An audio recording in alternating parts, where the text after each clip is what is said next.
Adventist Church was in its infancy, with a membership that was only in the tens of thousands, and yet it had already made ventures into the publishing work and the health work. Despite a small membership, it would soon move into the educational field as well, with a vision far greater than the reality of church life at the time. A school had started in 1868 by Goodloe Harper Bell that was supported locally here in Battle Creek. But in 1872, James and Ellen White would call for the upgrading of this school into an advanced educational institution, and also for the denomination to support the school.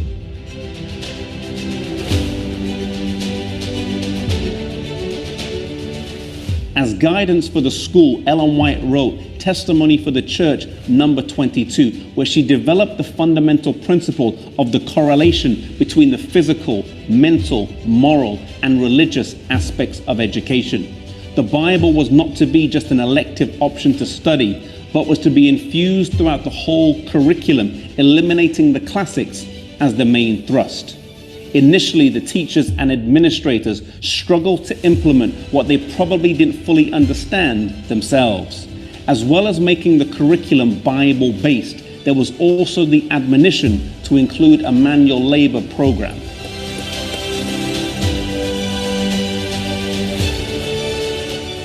Education was to move away from the Latin and Greek classics and be holistic, focusing on character development and daily reminding the students of their obligation to God, to live for Him and be a missionary wherever they were.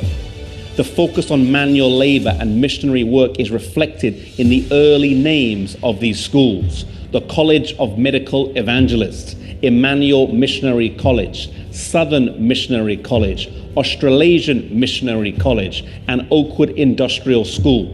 The purpose was for mission. The name of the school reflected the purpose of the church to train missionaries at home and abroad.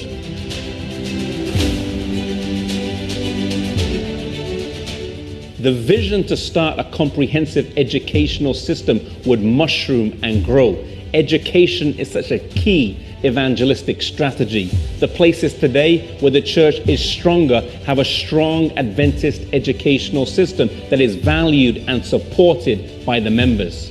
Education that recognizes it's not just for academic advancement, but that is also evangelistic and redemptive, echoing the words of Ellen White that education and redemption are one.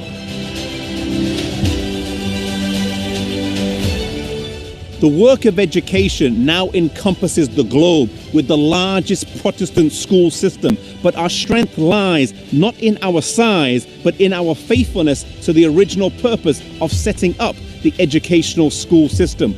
Practical education with a clear mission focus was the primary motivating factor rather than just academic excellence. Many today do not have the opportunity of an Adventist education. If that is you, then may you be a witness in your school or university like the Waldensians in years gone by. Proverbs says, train up a child in the way he shall go, and when he is old, he will not depart from it. Whether it's at Sabbath school, homeschool, or Adventist school, we see that education is vitally important in solidifying what we believe, as well as giving us the skills that we need in life. If you live near a school, then support it. Support the youth who are attending, whether it's financially, through your prayers, by volunteering, by working, or in whatever way that you can.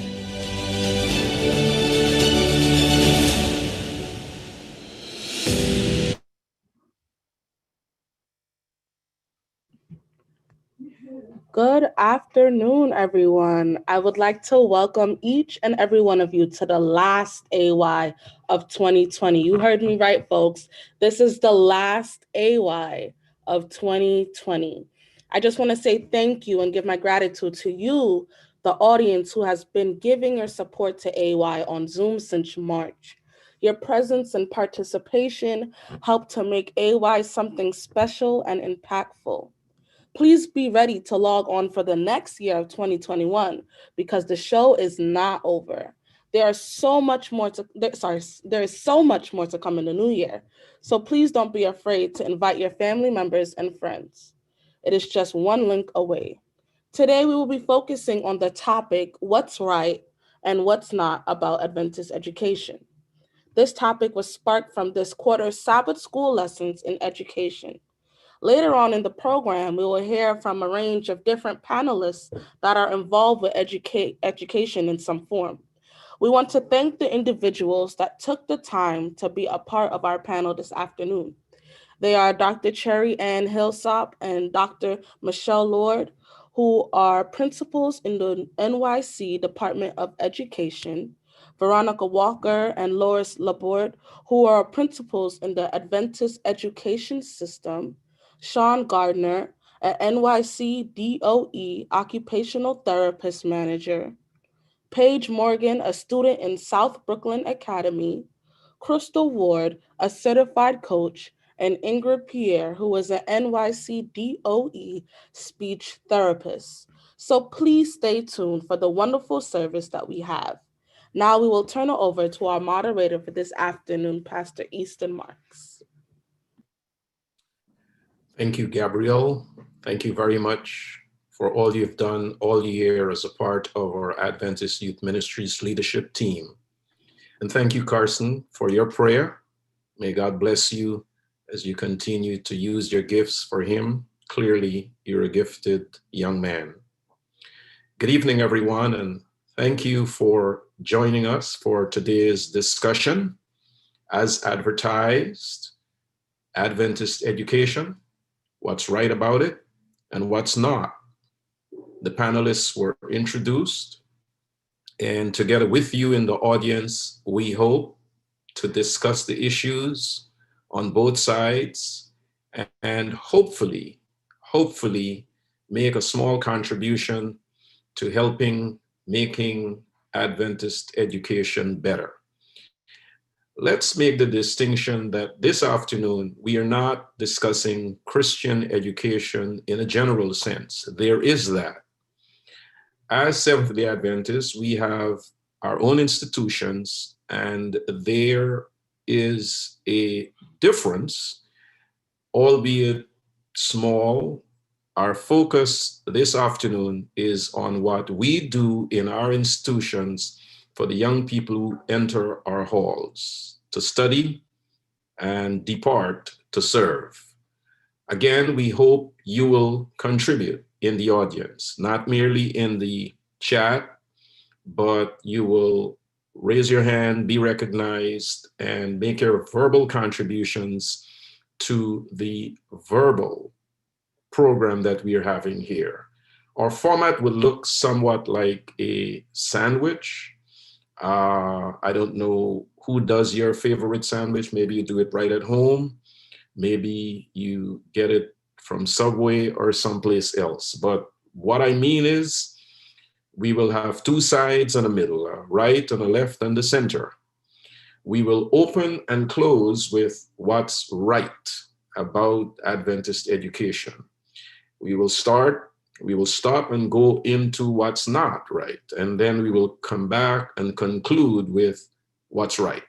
That's the format. And I think our panelists are ready. I'm going to ask them as well to keep their answers much shorter than my opening statement so that we can hear from all of them and from you. If we all say it in a tight, compact, succinct way, we will get more voices and it will be richer. As I remember, a sentence is a set of words that express a complete thought. Once you've completed it, whether in a question form or statement, you're done and you're ready to yield and let someone else have their sentence or two. At this time, ladies and gentlemen, we'll hear from our panelists with what I'll call the opening of our lightning round. I want everybody on the panel to jump in on this and tell us very quickly, in and out, what's right. And then we'll come back and we'll talk in detail.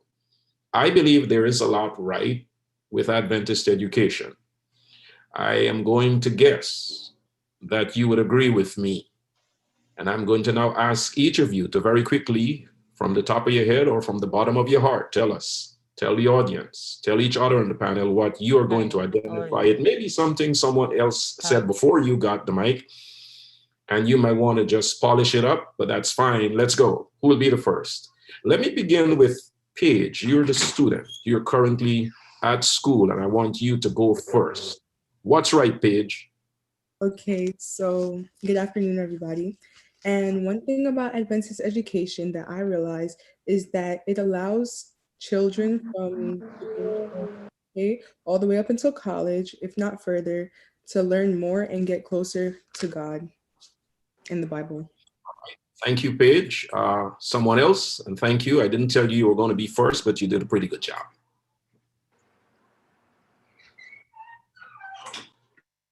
Let's go. We don't have the wait time. Adventist education is redemptive. That was. I'm so sorry. Yes, Pastor. It is. So sorry, but I should introduce myself. Yes. Sister Walker. Redemptive. It teaches us, the children, how to work with one another, and how to love one another, because God is a part of everything they do. Thank you. I think Adventist education ideally is holistic, in that it's not just focused on academia, but on the whole person. All right. Adventist education for me created a familial type of environment where your teachers are more like you. It's like a parent type of relationship, and that helped us to grow at school, and when we saw them again at church and other worship environments. Thank you, Dr. Hisla. What stands out for me is that Adventist education allows our students to be taught by teachers who are of our belief system, and the integration of our faith into the learning experience is what I think stands out for me. Thank you. Dr. Lord. Good afternoon, everyone. For me, I have agreed with what everyone has said, but in addition, I believe that the fact that we're doing this where we're open to learning and to seeing what's right and what's wrong is what is right about Adventist education. It has endured the test of time when a lot of institutions have had to close, and we do have a historically Black Adventist college, and I think those are right things about our education system. I believe we have two individuals left, and that would be Mr. Ward, who is principal of Northeastern Academy, and our AY leader, Ingrid Pierre, who is a speech therapist with the Department of Education here in New York. I'll jump in and I'll echo the sentiments of Sean. I think the lifelong connections for me is what's right, because even after all these years, I can still pinpoint where most of my classmates are from the first grade. And so that relationship, I think, is what's right. And in addition to that, Ingrid, I think also our values are being taught and passed on from generation to generation through our Adventist institutions. Wonderful, wonderful. You know, I couldn't agree with you all more. If we keep doing this, we'll have peace and not a storm here this afternoon. I totally agree with everything that you said. When I think of the relationship that I have with former teachers and the place they have in my heart, last night I was reflecting on it, and it really warmed my heart. I have teachers I have not seen in 30 years, 40 years. And the place they hold in my heart, it's amazing. I don't know if anybody in the audience wants to come in on this, but what to you makes Adventist education special? What to you makes for a good argument that Adventist education is a great product? Anybody in the audience? We don't want to leave you out. You've heard the panelists. Maybe you don't agree like I do with what was said. Anybody in the audience, this is your chance to come in. If I may. Sure. This is Sister Mitchell. I don't want us to, or I would not wish for this panel to confine itself to just our formal institutions. I think Adventist education is very comprehensive, and it's so broad. It begins in the home and it's extended to the church and then the church school or the universities per se. And why I say this is that if we took a look at our curriculum in church, we would realize that it's structured. So I think Adventist education, it's extremely broad and comprehensive. And I think that's what's good about it. Right. Yeah, I think you're right. Adventists really emphasize that word education, and maybe that's why we have a higher than the regular population number of college graduates in our church system, and that's commendable for a little church that is mostly unknown in some places. That in the United States of America, our church is not as widely known as we probably would have liked yet. We are doing very well with the number of people we have in our church who have a solid education, and I think there is a great emphasis on education. I don't know if anybody else wants to come in. May I Otherwise, add something, Easton? Sure. May I add something to what Sister Michelle said? When I think back, or when I reflected on what she just said, I remember pathfinding, and I remember the correlation between my Friends class when I was doing Friends and my first form work back in the Caribbean. I saw the correlation between companion and the second form 2, and it was very helpful for me in my subject areas, in my sports, in everything, because we encompass sports and we had a lot of competition. So I do agree, and that's something that was overlooked by us. Thank you. Now, let me ask a question on the what's right and what's good. How well are we doing at accentuating the positives, talking about what's right about Adventist education, and who should be doing that?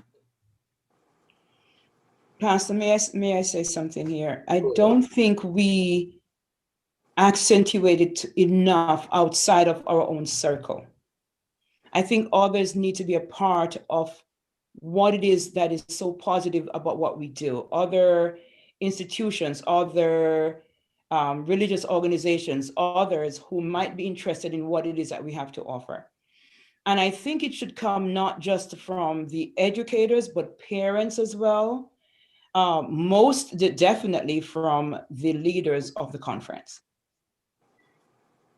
Anyone else on the same thing? How well are we doing? If you want to scale of 1 to 5, how well are we doing as a denomination? We have we just video about this long history. Ellen White was in town, 1874. They were breaking ground for a school that is now a university, our flagship. And still, in some ways, we are a secret. How well are we doing on a scale of 1 to 5 if you want to go that way? Anybody? Well, for me, this is Crystal. I'd say on a scale of 1 to 5, I'd say a 2. And the reason for that is, for me, I was just taking a course in terms of learning more about Adventist education, how it started. I mean, Andrews University, before it was called Andrews, Oakwood University, before it was Oakwood University, Oakwood College. And I think a lot of even Adventists don't really understand the foundation of how our education started. So there's the education within the Adventist church. And I think externally, people are just not aware. I think we need to do a lot more in terms of promoting the holistic nature of our education. It's not just academia. It taps into every single aspect of the individual. And then the other thing I'd say on the last point is there are many of us who have graduated from Adventist schools, whether elementary, the academies or college, who are doing great things. And you don't really hear stories about that. I think if we heard more, then that would promote more about how great Adventist education can be. I just want to jump in briefly. And since we're still talking about what's right, I won't give my full response. I will say that within our churches, which was said previously, and amongst our immediate circles, we are branding. But I'd give us a 1. And I think I'll talk about that a little bit more when we talk about what's not so right. Okay. We have two hands up. You have Moore and Mitchell. All right. Let me work the panel a little bit. Okay.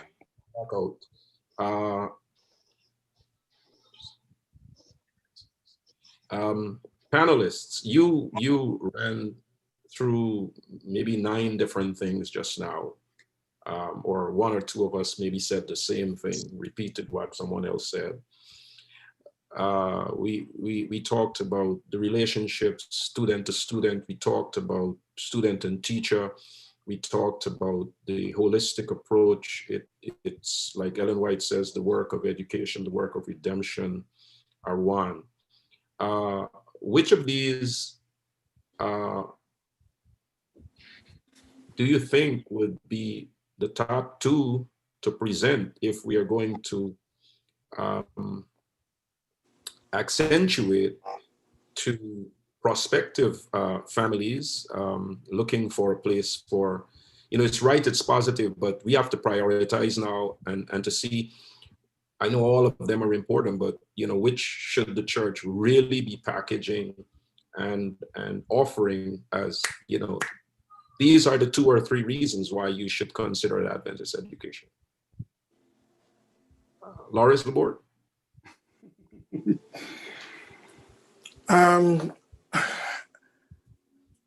I would say we have to do all, Pastor. I would not necessarily say that we should limit either, because you see, the mere fact that we're having this conversation in terms of Adventist education, and I agree with the panelists before that we are not doing a good job in terms of promoting. It's the best kept secret out there.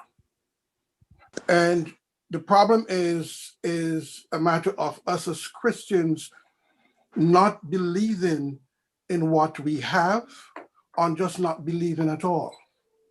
Because you see, for us to understand and comprehend Adventist education requires a level of faith. And if we don't have that faith factor along with it, then we are not necessarily going to support it. Thank you. Anyone else? Do we do the whole thing, 9, 8, 10, 12, or do we prioritize and go with the top 3? Sometimes when you have a lot, people don't buy any. So, Pastor, go ahead. I think, and I think this is going to segue into what is maybe not right, but I'm going to phrase it as what's right, or what should be right. We can brand with our curricula. And when I think back to what has been done for me as a person, if we're going to brand this, we're going to talk to history, and the Bible is the best history book, and we're going to align the Bible in our curriculum with our with the world history, and a student graduating from an Adventist school would be extremely versed in this. We would brand it to science, and we would be able to talk to Aristotle and what he did and how it relates to the Bible and the school. So there's no separation between science. We would be able to speak to how the scientists are now understanding the universe, the way the Bible explained it. We would be able to brand the second thing. It would be a part of our education, but it is a brand of of itself. And that is the health message. The health message of the Adventist Church, if taught as a subject area within the school system, would not only create a healthy society, it would also brand the school. And right now, our message has been taken. What I knew, Sister Newfield told me when I was a little child, is now being sold back to me by New York Presbyterian Hospital, by the doctors there, as a health message. And this is very important. We are losing ground in something that we have had because we're not branding and selling it. Thank you. Sean. Yes, sir. Thank you very much. All right. One of the best selling points, one of the best ways to sell a product is the customer's response. If you think of the students as customers, which they should be, if those students send their next generation of of their children, their next generation, back to your home school. Like, I'm an alumnus. My wife actually is stronger in it than me, but I made sure my kids went to the school as well, because I felt that certainty that they'll get the right level of education, and especially if you're there and active, you make sure that whatever is lacking, you pick up as a parent. So being a consumer, if the students are willing to give back to their school, then you know that school has something positive that you can share with the community. I mean, let me ask a different question. And this is a question someone sent to me earlier in the week, wants me to ask. I'll ask it. When we look at it and we think Adventist education is wonderful, it is strong, it is, it has so many pluses. When you look at it,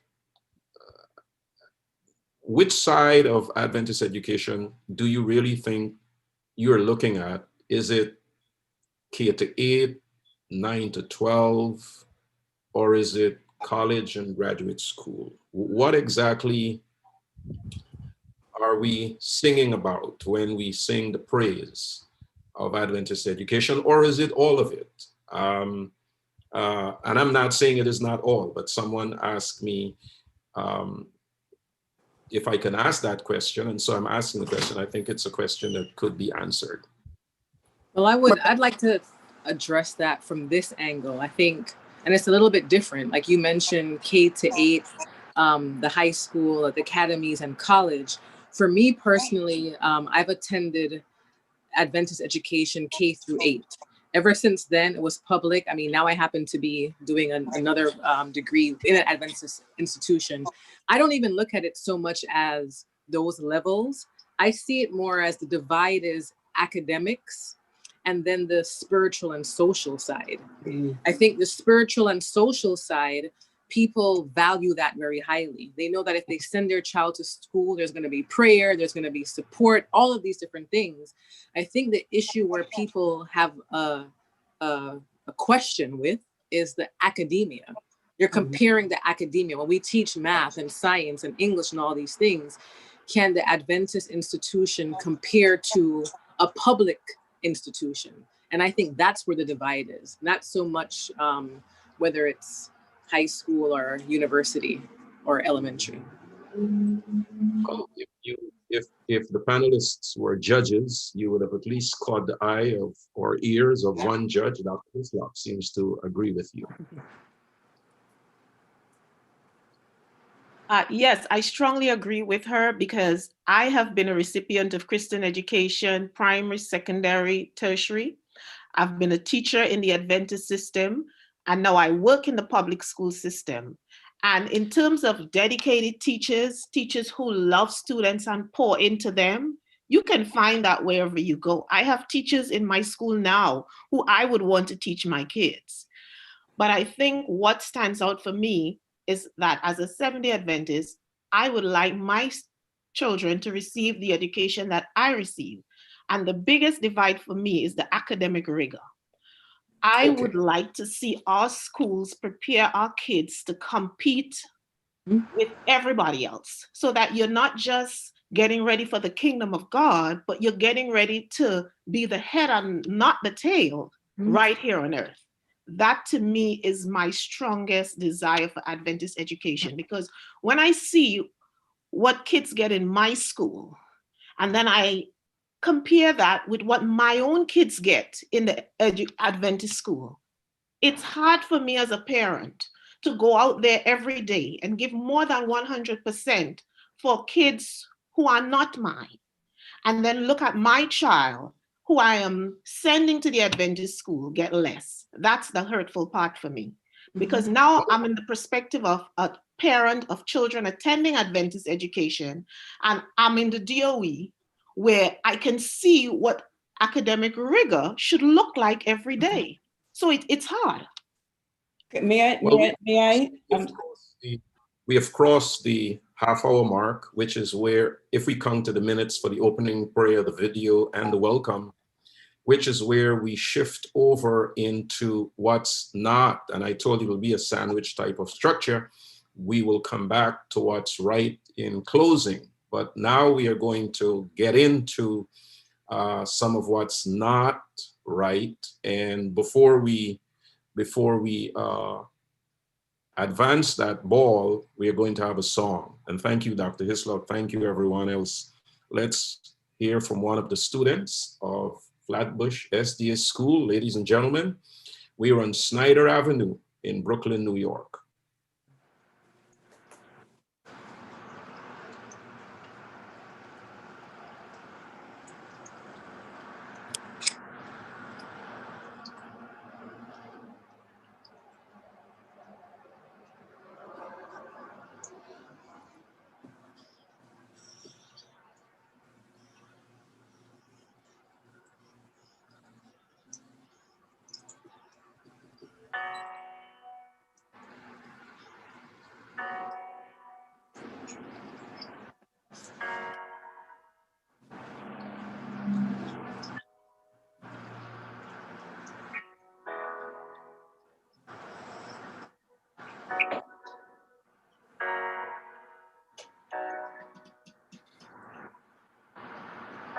The Lord bless you and keep you.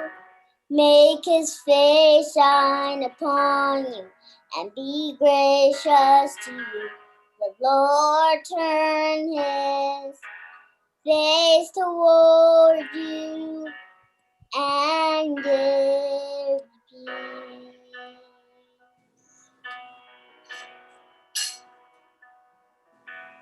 Amen.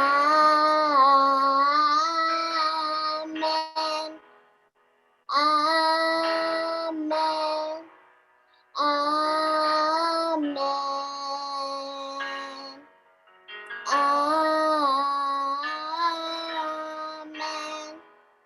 Amen.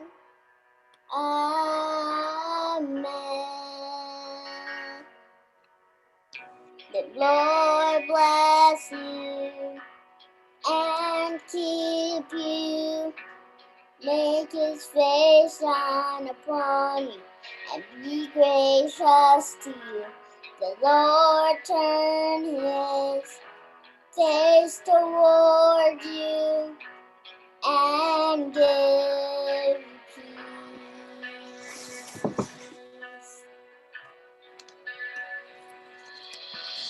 Amen. Amen. Amen. Amen. Amen. Amen. Amen.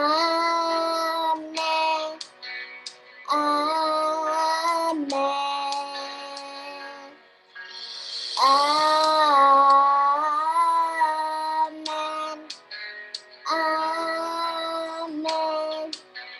Amen.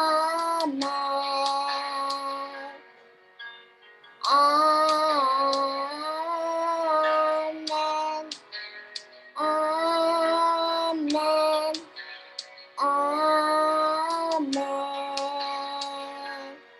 May his favor be upon you and 1,000 generations, and your family, and your children, and their children, and their children. May his favor be upon you and 1,000 generations, and your family, and your children, and their children, and their children. May his presence go before you, and behind you, and beside you, all around you, and within you. He is with you. He is with you in the morning, in the evening, and he coming, and he going, and you're weeping and rejoicing. He is for you. He is for you. He is for you. He is for you. He is for you. He is for you. He is for you. He is for you. He is for you. He is for you. Amen. Amen. Amen. Amen.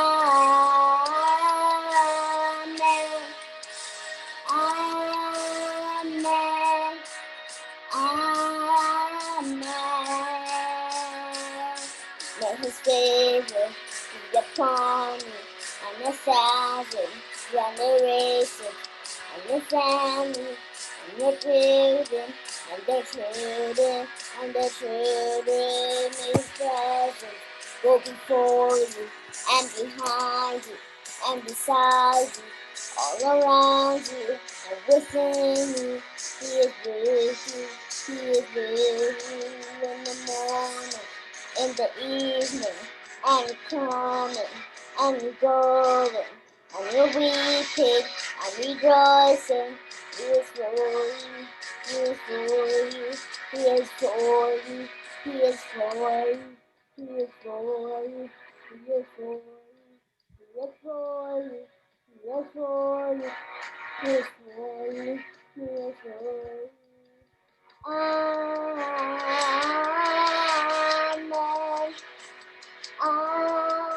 Amen.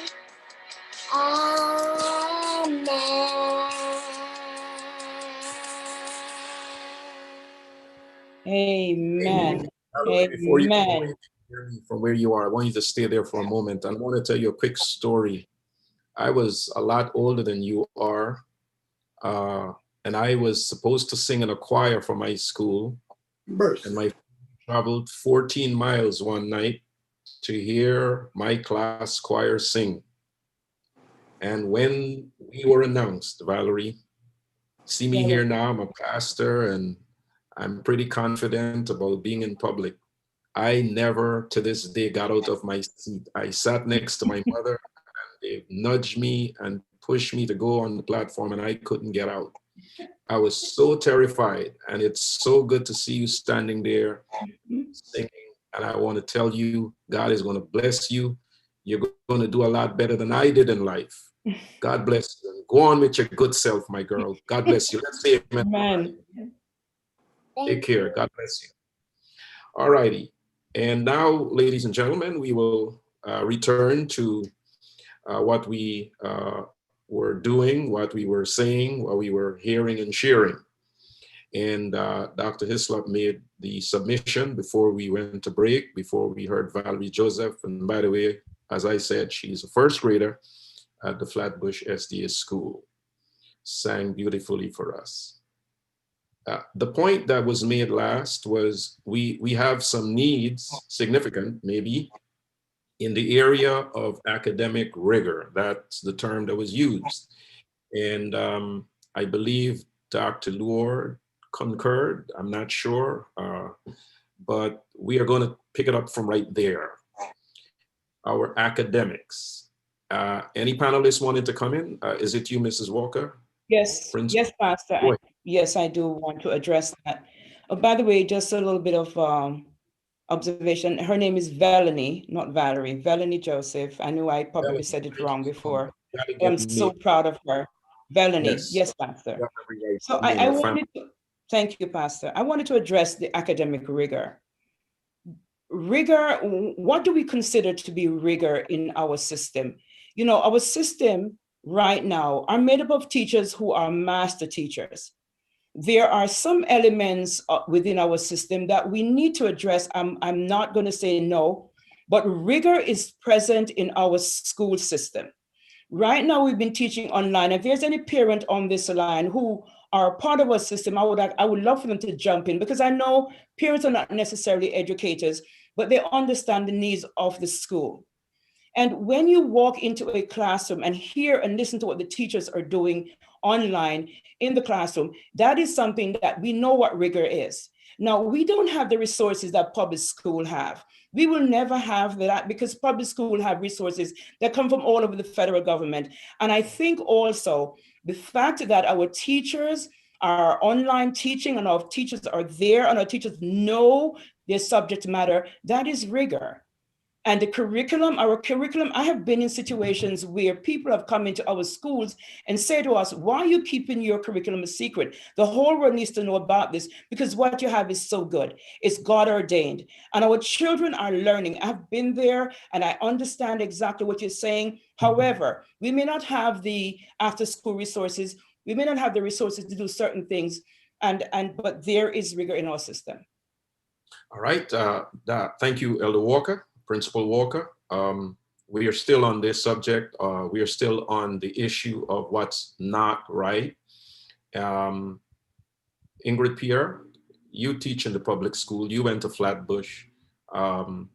You must have some thoughts on this. How do we stand? And I'll jump in here. I'm listening to what's being said, and I'll start with the resources, because there was a question regarding resources versus the rigor. Now, I'll be the first one to say that, yes, definitely the resources are an issue, and that can contribute to, the lack of that is happening in the schools. The first case in point is our teachers.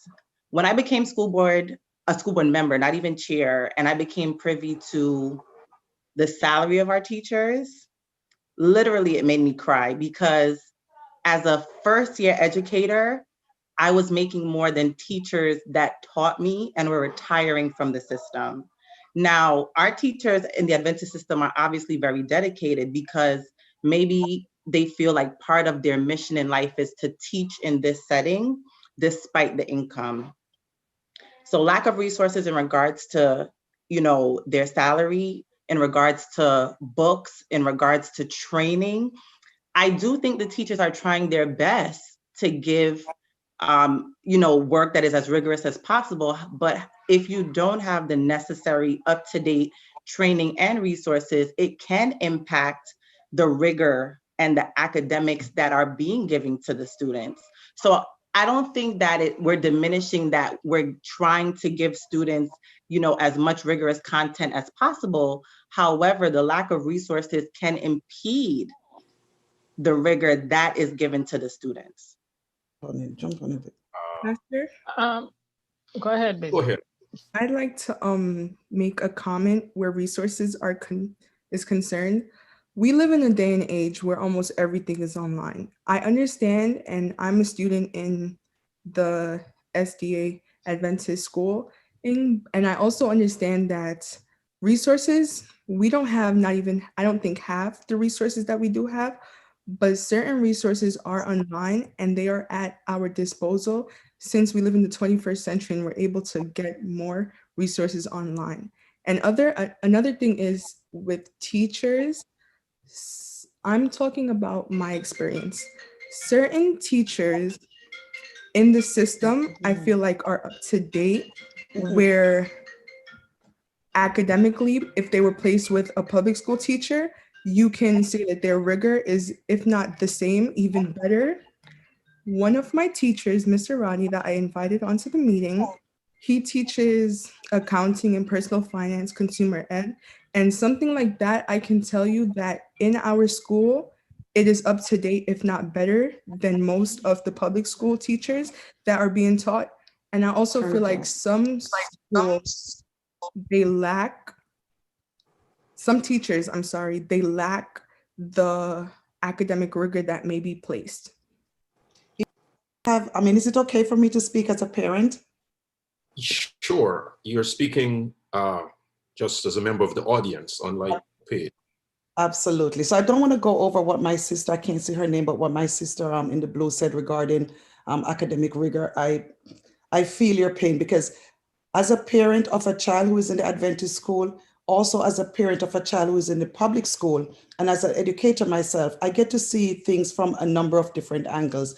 And it is heartbreaking and frustrating sometimes when I see the mediocrity that are present in some, not all, some classroom, because again, South Brooklyn has some phenomenal teachers. However, there are educators there that needs to, step up their game, so to speak.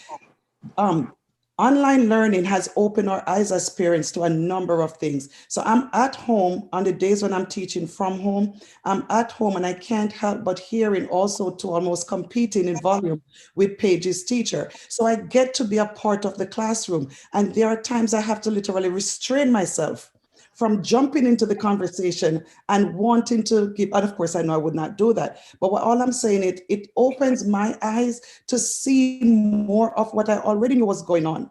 But again, the lack of rigor, sometimes it shudders, it breaks my heart to know that my daughter is in the 11th grade, and the conversation is as though It's in an elementary where I'm teaching. And again, I'm going to hasten to say not all, not all. So that's what's not right.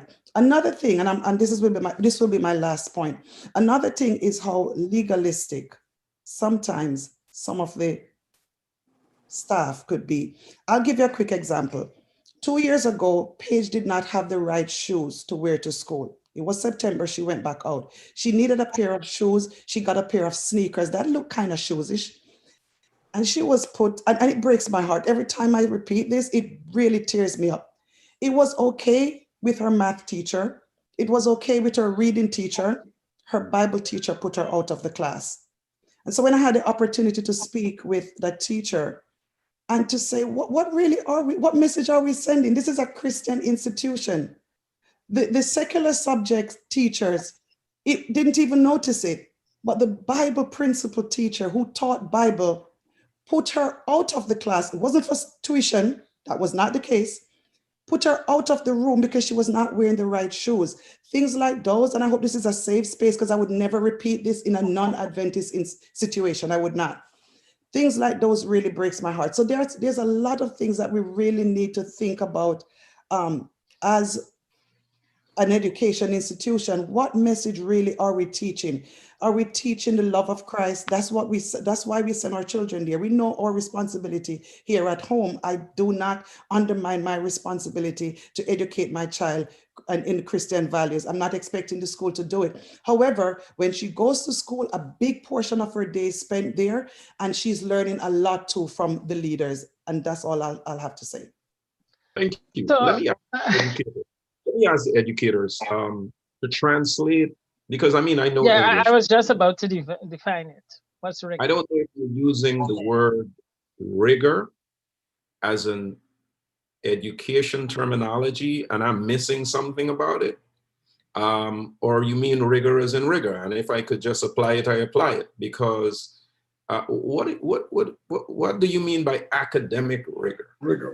So when we talk to academic rigor, we are really speaking about critical thinking skills, the ability of a student to learn in a challenging, like a kind of just right situation, which will incorporate differentiation, which will incorporate the teacher being able to analyze, assess the kids, and continuous assessment.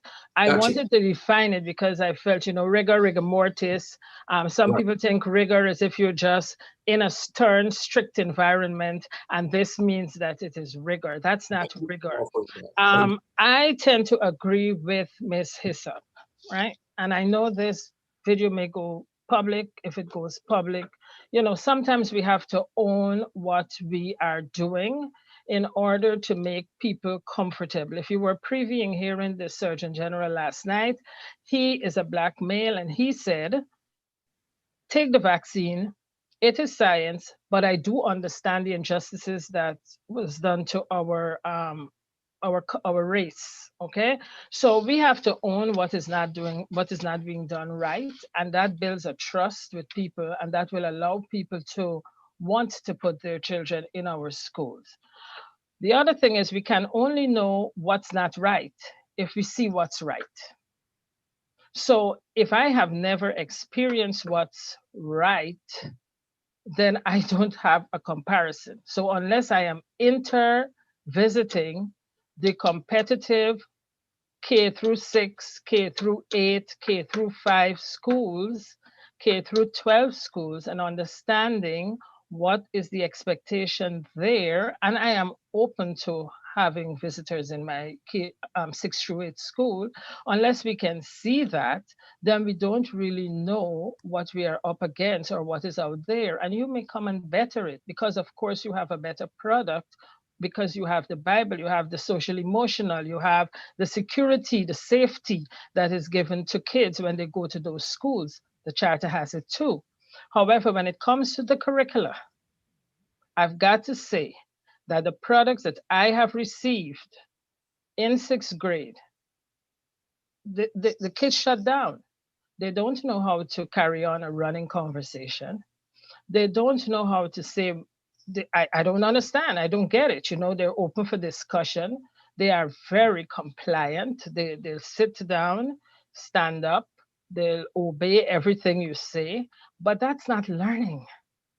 To learn, you have to have a conversation. You have to be able to express yourself. I have to know what you are thinking. I can't assume what you are thinking. So unless we move our instruction to that level and our curricula aligns to that, we will be doing our students an injustice. The last thing I want to say is, in terms of resources, besides what this young lady says, and very often we have to go back to the younger generation because they are internet savvy, and we are at a place where we can bridge the gap with the internet and outside. You know how many resources are thrown away in the public school system? You know how many things you can get if you just partner with a public school principal? So to me, taking initiative, understanding the bigger picture, branding the school, looking at your curricula, into visiting, then you will have a product that no one else can match. But we got to take those steps. Thank you. Pastor Max, may I jump in here? When we talk about academic rigor, you have to look at outcomes. When I talk about outcomes, I don't want us to ever take for granted the dedication of Seventh-day Adventist teachers. The dedication and the passion that we have is not what we are talking about. I'm talking about academic rigor that is tailored towards outcomes, meaning when a child takes the New York State exams, or when a child takes the regions, or when a child takes the SATs, when you take a standardized test, how do you compare with other students? That's how we are measuring the academic rigor when we talk about it. So if my daughter goes to the Adventist school and she gets all A's, she's a 4.0, and when she takes the SAT, she cannot score a high score, there's a disconnect there. Because if you are a 4.0 and you are making all A's, when you take the SAT, that should translate to something great. When you go out to compete at a national standardized exam, because whether we want to take it for granted or not, exams determine outcomes for us. If we can't pass the exams, we can't get certain jobs. So our kids must be prepared for that. And I see Sharifa Thompson's comment in the chat, and she alluded to the fact that she was a part of the system, but when she sees what other kids are getting, it seems less attractive.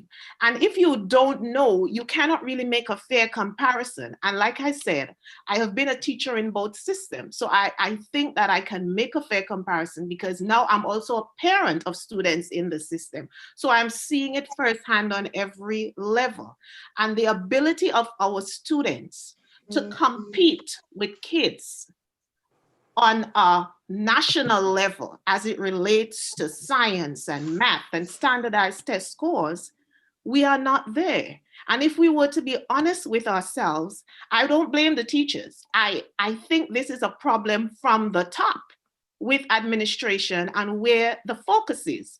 Because if as an administration, as a system, there was a belief in providing the professional development that is needed to grow our teachers, in differentiation, in STEM, in all the different systems that we use, if that was a commitment to grow your teachers that way, then you will see it evident in their practice. Also, the accountability. Nobody's going to respect what you don't inspect. So if you have a system where teachers go in and they put a lot of passion and pride into what they do, but they are not taught better ways to do it, or more modern ways, I should say. And then there's no one checking to see, okay, how are you doing this? For example, my daughter recently had an assignment that she failed. And I said, where is the assignment? I said, where is the rubric? How were you supposed to get a high score on this? What is the grading system? You cannot tell a child they failed because out of your head, they didn't do what you expected. A rubric must be given for every task. And then that rubric tells the child, you need to do X, Y, Z. And if you don't do this, you're not going to make that score. So the rubric helps the child to get to the standard, and mastery of standards. That's what education is about. But if you had people going into the schools and checking on the principal and the teachers, showing that level of accountability, looking for your assessments, looking for your teaching, looking for that kind of thing. If we had that embedded into the system, it would look totally different. So there is a need for academic rigor. Thank you. Thank you very much, Doc. We are going to take Keen Mitchell, if she still wants to come in, Colin Moore, and then Mr. Luard. I'm going to let you close this segment on academic rigor. Now, if you're going in another lane, I'm going to ask you, your hand is up, but you want to go in another lane, I'm going to ask you to hold. We are in this lane, we want to close this up and sort of not agree at the end of it, but close it and then go into something else. So Sister Mitchell, if your hand is up, if you're, it's showing up, but if you still want to speak, Colin Moore, and then Loris Laborde, the principal of Northeastern Academy, on the issue of academic rigor in the Adventist system. Okay, I would like to submit that the problem with Adventist education is definitely, and I want to underscore, it's definitely not the rigor. It's not. It's not the rigor. It's not about the thinking, the critical thinking skills. It's not about any of that. And I would have to agree with Elder Duncan. The problem with the Adventist education is in the resources. One, we definitely don't have the resources, or there's definitely not the resources. And two, the problem with Adventist education is its inability to attract the kind of content specialists. Hence, we can't have the outcomes. So the problem definitely stems from the top. If there's not enough investment, then we're not going to get the outcomes we seek. It's not the curriculum. You compare the curriculum, you will see it's not the curriculum. And what I want to stress here, because I hear the educators. I have been a teacher in the Adventist system. I have gone to the tertiary institutions. My kids have been in it, and I've been on the other side, on the public system side, okay, here and elsewhere. And so I have had a pretty good understanding of it, because sometimes what you have are our expectations, the British system being compared to the American system. So there's a lot going on in our heads when we begin to talk about rigor and make the comparison. But what I want to say is that we don't have content specialists. Our kids don't come out to be good mathematicians. They're playing catch up. Why? Because we can't attract the teachers that know the math to teach our kids. I'm being fair. I'm an English teacher, and when my kids brought home work, I would say, where is the modeling? What's happening? But by the same token, I can say that my second year student who was doing English 1, when I saw what he was doing, I was angry, because I said to him, this is master's level work. This is somebody trying to write a book. So there is the rigor. The curriculum is set up for rigor. However, we are not capable of attracting the kinds of educators. Thank you. Thank you. Content specialists to be able to teach our kids. I have to go to Brother Moore if he still wants to speak. And Brother Moore, you heard what I said. Sister Mitchell took us in a slightly different lane. We have to go into that lane. So there's no need for us to go now and then go then. Do you still want to speak, Brother Moore?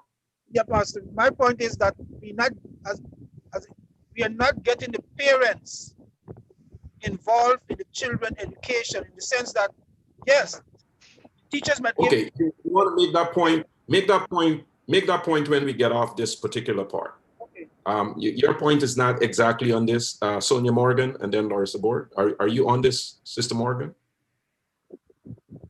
I just want to address something that Sister Mitchell said respectfully, and I just want to make sure we're saying the same thing. I don't believe the curriculum is an issue. I think it's how the curriculum is executed. That's where the problem comes in.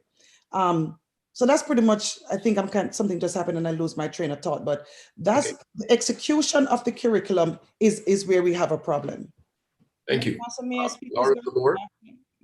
Um, On the issue of academic rigor? Yes, Pastor, absolutely. And speaking of academic rigor, I guess it has to do with what I would say, Pastor, is that we do not, as an institution or as a system, publish exactly how our kids are doing publicly across standardized tests. Because had we known publicly what we are doing, then a lot of things would be different, okay? I personally feel from my school, and Northeast is not the only school I've taught in Greater and other schools, that our students are presented with academic rigor. Our curriculum, again, it is excellent. It's second to none. Okay. Do we have bad apples? Yes, we do have bad apples as any organization. But the problem I think that we tend to, or the system here, and what a name kind of allude to it, is that most of us here are from the Caribbean. Most of us here hails from the Caribbean, and we have a Caribbean narrative. If we look at science and math from an American perspective, America is behind the other industrial countries. But however it is, we still, if you were to look at the data, and if we speak, we have to have the data. And I can speak from my school, even when we did our test this year, my students at Northeastern Academy have outperformed the state norm tremendously. So in terms of, do we still have work to be done? Yes, we still have work to be done, but again, we cannot say that if we cannot speak without the data, and because we do not publicize the data, then sometimes people take individual situations and make that as a global situation. But we do have students that perform exceptionally when it comes on to standardized tests, and because we do that, and we do give academic rigor. So again, one of our rights, or what we can do right, is if we were to promote what we are doing right. And unfortunately, when it comes on to our data, how our kids are doing, we do not do that, and therefore it gives the assumption that we are not doing right, when in truth, in fact, we are doing something great. When people listen to anecdotes, they reach conclusions very quickly. You tell a story as a politician, you tell the story well, and people want to vote for you. One story, and it's your campaign with one incident on television, and that could end it or really, really make it take off. And while you're saying we're not publishing our data, which is another issue maybe about what's not right, the anecdotes really matter. And I didn't necessarily want to weigh in on this matter of rigor. I wanted to get a clear definition, rigor versus curriculum. I'm not even sure I understand what y'all are talking about, but I know two students very well who went to Adventist school K to 16, which is another reason why I was suggesting that maybe we want to talk about this K to 8, 9 to 12, and then, college. But and you know them very well, Mr. Laborde. The older one was never not going to be valedictorian, from, I guess, kindergarten. And through Massachusetts into New York, Whispering Pines, Greater, and then on to Oakwood. And toward the end of Greater High School for Oakwood, she went to a forum of that involved not Adventist kids now, a whole bunch of kids from across the country, pre-meds. And I remember when she called back home to say, this is the first time in her life she's really like not the smartest kid. not by a long shot. And the kid was shaken because her peers, from wherever schools they came from, Northeast, Midwest, they were in Pennsylvania for this forum. They lived in there, and it was a good awakening for her. It was a good awakening for her that the swimming pool is actually deeper than you think. And something has to account for that. Something has to account for that. And that cannot be the parents. I don't think it was the kid. I think something more systemic on her journey. Her math was a certain kind of math and she did well, and a certain kind of bio and she did well.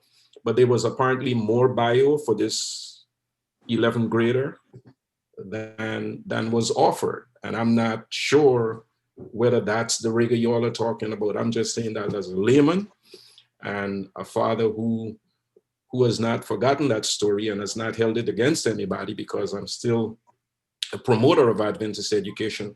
So it seems to me, if I were to come down on one side here, I'll sort of be more where Dr. Hislop is, if my understanding of the term is correct. But that's one thing that we are talking about this afternoon, and it's something that, however we feel about it, we've got to work on improving, because even if you're right there at the top, you still could try to get better at it. We got to get better at rigor, get better at curriculum. That's my little conclusion of it. I don't know if anyone who spoke already wants to come back. I'd like to share. Let me just add something. Let's get Elder Walker. I'm sorry, I was next, Pastor. But the reverse is also true. There are students who leave our system and go to other colleges, our universities, and outperform the other students there. I hope Mrs. Daniel is not on the phone, but her two daughters went through our system from pre-K to grade 12. And one of her daughters is now a pharmacist. She's a pharmacist because when she went to Loma Linda, she outperformed everybody there. Her other daughter is a lawyer and is still outperforming other students there. While we know, Pastor, and we understand that there are issues within our system, the fact of the matter is that God takes what we have. And I've heard this on Friday. We had two doctors, Doctors Newton, Isaac Newton, and his brother, David Newton. Both of them were part of our system. They were for the entire educational system. And both men, one of the doctors has gone to Harvard University and he studied there, and he compared both of our systems. And he said the difference with both systems is that in our system, if a child is not doing as well as he should, we take that child, we move that child from one place to another, because God is in the middle of everything that we do and say. And I wanted to just address something really quickly with Sister Morgan. This really is not a safe space, because this is on the internet, this is on YouTube, and it's on Facebook. So the things that we're saying here, I am a little worried, because I'm saying that there are others. I'm not saying the conversation should not take place. Most definitely, there are things that we need to address. But I don't think we should be addressing it here in this forum, because what is the purpose of addressing it and among ourselves? And there may be people who are wavering right now about whether they should send their children or not to our institutions. And based on what I'm hearing, and I'm telling you right now that most of what I'm hearing is speaking from a position of not being there recently. Because I'm telling you, we talked about PD, our teachers have gotten professional development, and it's still every single chance we get, they are getting professional development. As a matter of fact, we have organized with an outside agency that works in the Department of Education called Catapult, and they have been doing all of our PD sessions. Our assessments are ongoing. We use rubric every chance we get, and I'm not saying it happens in every classroom, but I think we need to be, what we need to do is to make sure that whatever we're saying, we are aware of what is taking place currently in the department, in Northeastern Conference of Education. Sister Walker? I'll tell you the truth.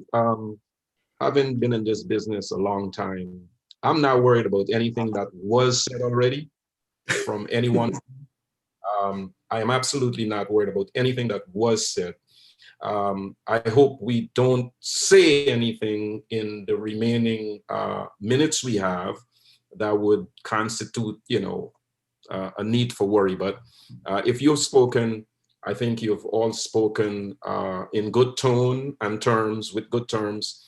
And the people who are probably listening to us are people who have great interest in our conversation, and they probably do know already. And yes, some people are wavering one way or the other, but I don't think anything untruthful is being said. And I'm feeling all right about the contribution so far. Sherwin Stone. Thank you for allowing me to speak, Pastor. As I listen to these conversations, I was also a teacher in the Adventist system for a number of years. And I think that the problem that we're having here is a lack of central higher up from the NAD. I would even say the GC and the NAD, where we have different situations where we have schools that are doing well or things that are being done as opposed to what is being spoken about rigor. And you may have other schools that are not the same. As I taught some of the things that I heard, I know that it wasn't taking place when I was teaching. And so, I'm not saying that that point of view is wrong, certainly not, but it just points to the lack of uniformity and the central administration that needs to take place to bring, if one school is strong, then you need to bring all the other schools to be to that standard. And so that you don't have gaps and holes and people having unkind impressions of our system because the work has not been done to make all of them on the level playground. Thank you. All right, Pastor Mark. Oh. Wait, Crystal. Oh yeah, I wanted to share. I think so far the conversation has stemmed a lot around rigor, academia, and I get it. And I think a lot of the panel are people in academia. For me, as someone who is not in academia, I just attended Flatbush School, graduated from Flatbush School, was a valedictorian when I graduated. What I will say is when I went to high school, public school, from an academic standpoint, I was neck and neck with everyone there. So like the math, the science was great. But there's a shock factor when someone comes from the Adventist education and you now go out into the real world, there's quite an adjustment. What I will say is that having that adjustment in high school, then going to a public college, public university, and then for me, I spent 20 years in corporate America, climbing the corporate ladder. The Adventist education didn't prepare me for that. And I think one of the things that's important is the preparedness of students to function in a real world. So I think academia is good. Math is math. Yes, you need teachers who can teach math well. If the curriculum is on point, the curriculum is on point. And I think that's great. But I think one of the key things is when you go to school, your goal is to finish and then to be a strong standing contributor to society, whatever field you're in. And I think unless a person is maybe a pastor or a teacher, there's some professions that I think Adventist education really can prepare you for.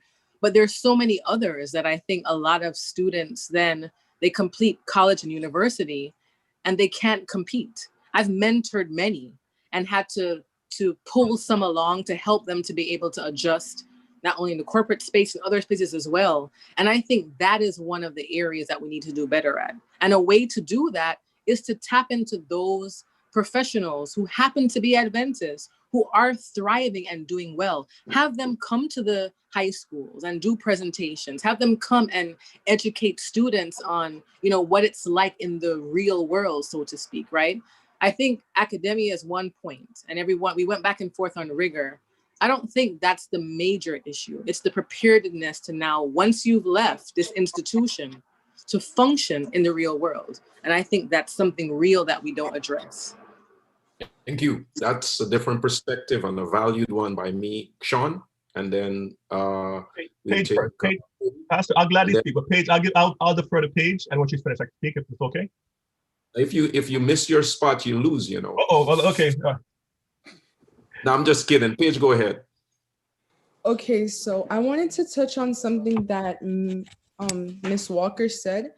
And I feel like with Crystal and even Sister Mitchell's boys, there's an exception when it does come to learning. There's an exception in everything that you're doing. You're obviously going to have the brighter set of kids and you're going to have the lesser, brighter set of kids in everything that you're doing. I feel like where academic is concerned, sometimes there is a cultural shock when you go into public school or even out into the world. Yes, I do agree with that. But I can easily see how when you're in a school like South Brooklyn Academy, my school, if you're not ready enough, you will be able to, like Pastor said with his daughter, he realized that some things were lacking. I don't know how much as an 11th grader, when I'm getting ready to go to college, what if I get to college and I realize, hey, these people are by far ahead of me. And in South Brooklyn Academy right now, I can tell you that my GPA is above 3.75. I am not one of the lesser, I'm not one of like, I don't want dunce kids, I'm gonna say. So I can say that I'm not lacking academic. What if I go out into the real world and I see, hey, I don't have things, I'm not neck and neck with these people. And from I've been in their 6th grade to 11th grade now, I can tell you that I've been neck and neck rubbing against people in the top of my class. What if I reach to college and things aren't like that and I'm lacking in so many so many things that I needed that were fundamental to my learning and I did not have them. And other kids in, so to say, public school had it that I didn't. Thank you, Paige. And you're gonna be fine. You're gonna fight, and you're gonna make it. Don't worry about college. Graduate high school, and you're going to go in there, and you'll find your way. Sean? I want to be quick, but I was one of those kids Paige might call a dunce kid. I gave a lot of trouble. I did well. I did well in school, but I gave trouble and I interfered in other people's studies. I'll be honest with that. I left my word in Berbice a long time ago. Please leave it in Berbice. But when I went to that was school, I was there from 3rd grade to 5th grade. That's the length, the amount of time I was in Christian Seventh-day Adventist school, and 3rd grade to 5th grade. But to 8th grade, sorry, they prepared me quite well. And I want to say that I was in my high school. They gave, even though what they taught actually was, I thought was subpar, but they gave me the study skills. They taught me how to learn the new things that I needed to learn. So they taught me how to learn, which was great. That way, when I met the things like the sciences, what they did not actually, when I said this is where I see a great disservice. Even though we don't believe in evolution and other areas of the sciences, we still need to teach it to our children. Let them know it's better that they learn it from us first and know that this is what the world says. But thus said the Lord, the earth was created in X, Y, and 7 days, and 6 days, and leave it at that. So we should prepare them from our lens. Don't let them go try to learn it out there, because that's where we lose a lot of them. Set that. So that was, I tell you this, when I learned that and learned to got that into my head, I was a better student. Like Paige says, when I got to college, was tougher because the work ethic I had, I did not know that college was so far ahead of high school. What I learned in high school in a year, I finished in college in 2 weeks. So by the time I caught up, and I had to change over into my study style, and I was not the best at that what I should have been. So it took me, I told people this, I went to 5 different schools before I finally got to where I wanted to go to in college, 5 different colleges. So you can fail and then learn from after your failures. And that's what I did. But we want to share, let others know they don't have to go through what I did. Very early on in the afternoon, we talked about resources. And ladies and gentlemen, why aren't more Seventh-day Adventists sending their children to our school? The majority of them, I don't know how to put my hand on this. And I'd like us to talk about that a little bit this evening, as we talk about what's not right. My phone is percolating with text messages on the cost issue. Earlier on, somebody alluded to what the teachers are earning, and how are we going to attract a certain quality of teacher. Teachers are leaving when they can leave and do better elsewhere financially. So I want us to spend a little time on that. Ingrid, I don't know if you still want to speak on where we were on.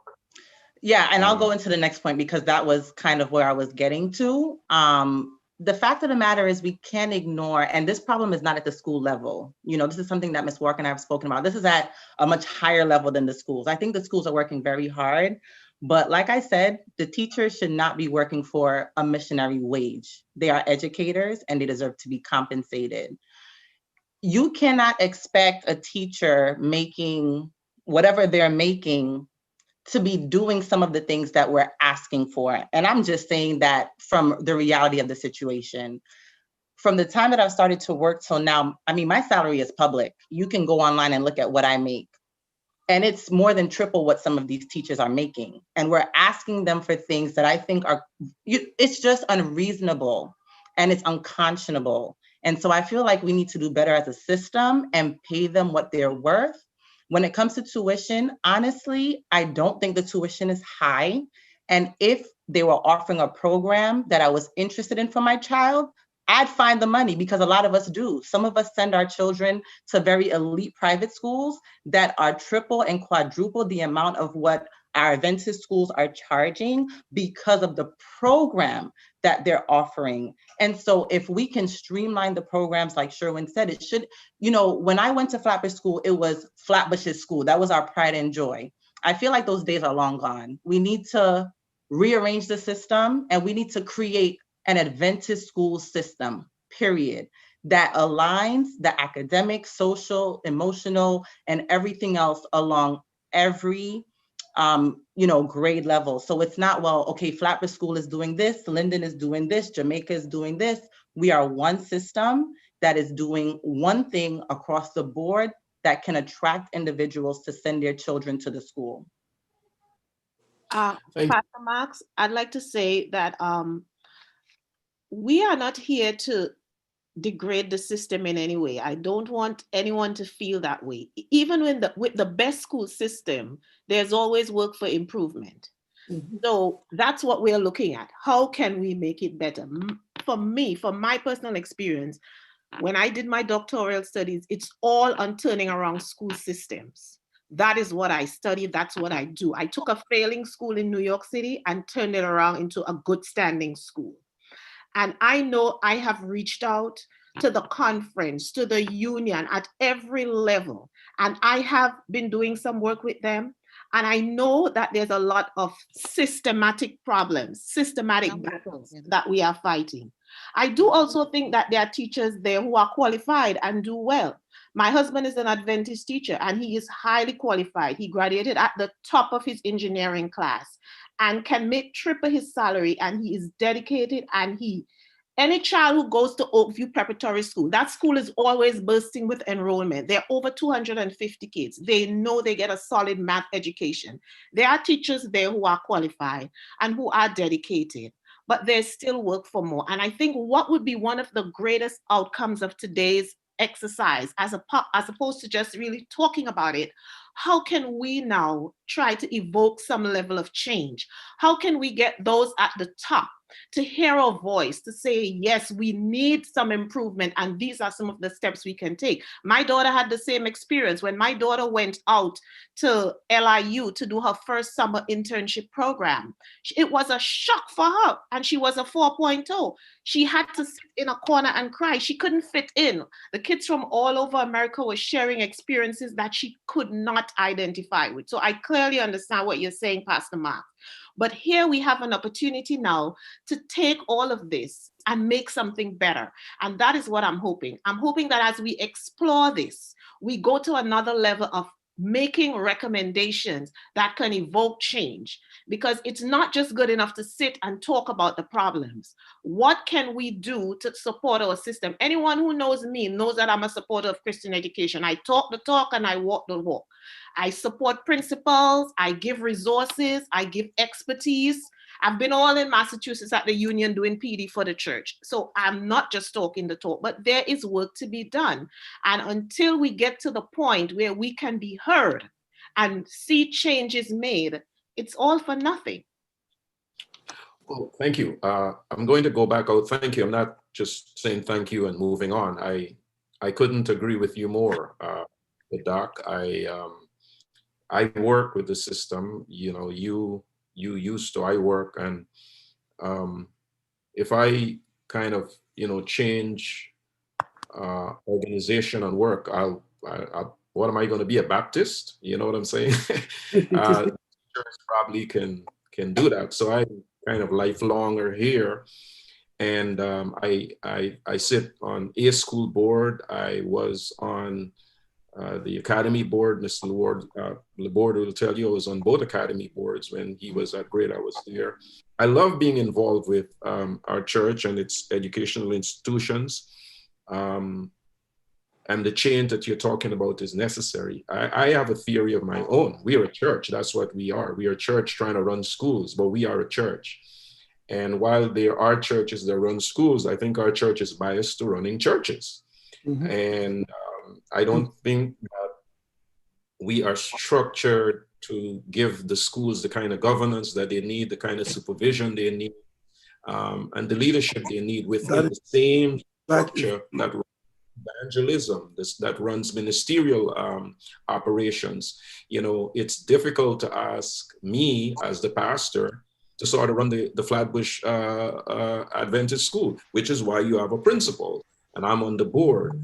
But when you climb off this level, the congregational level, the ground floor level, and I'm going to come to Dr. Hostin and Dennis Mitchell in a moment, but once you leave there, above Mrs. Walker, a principal, and above her boss, and above her boss, it's all church.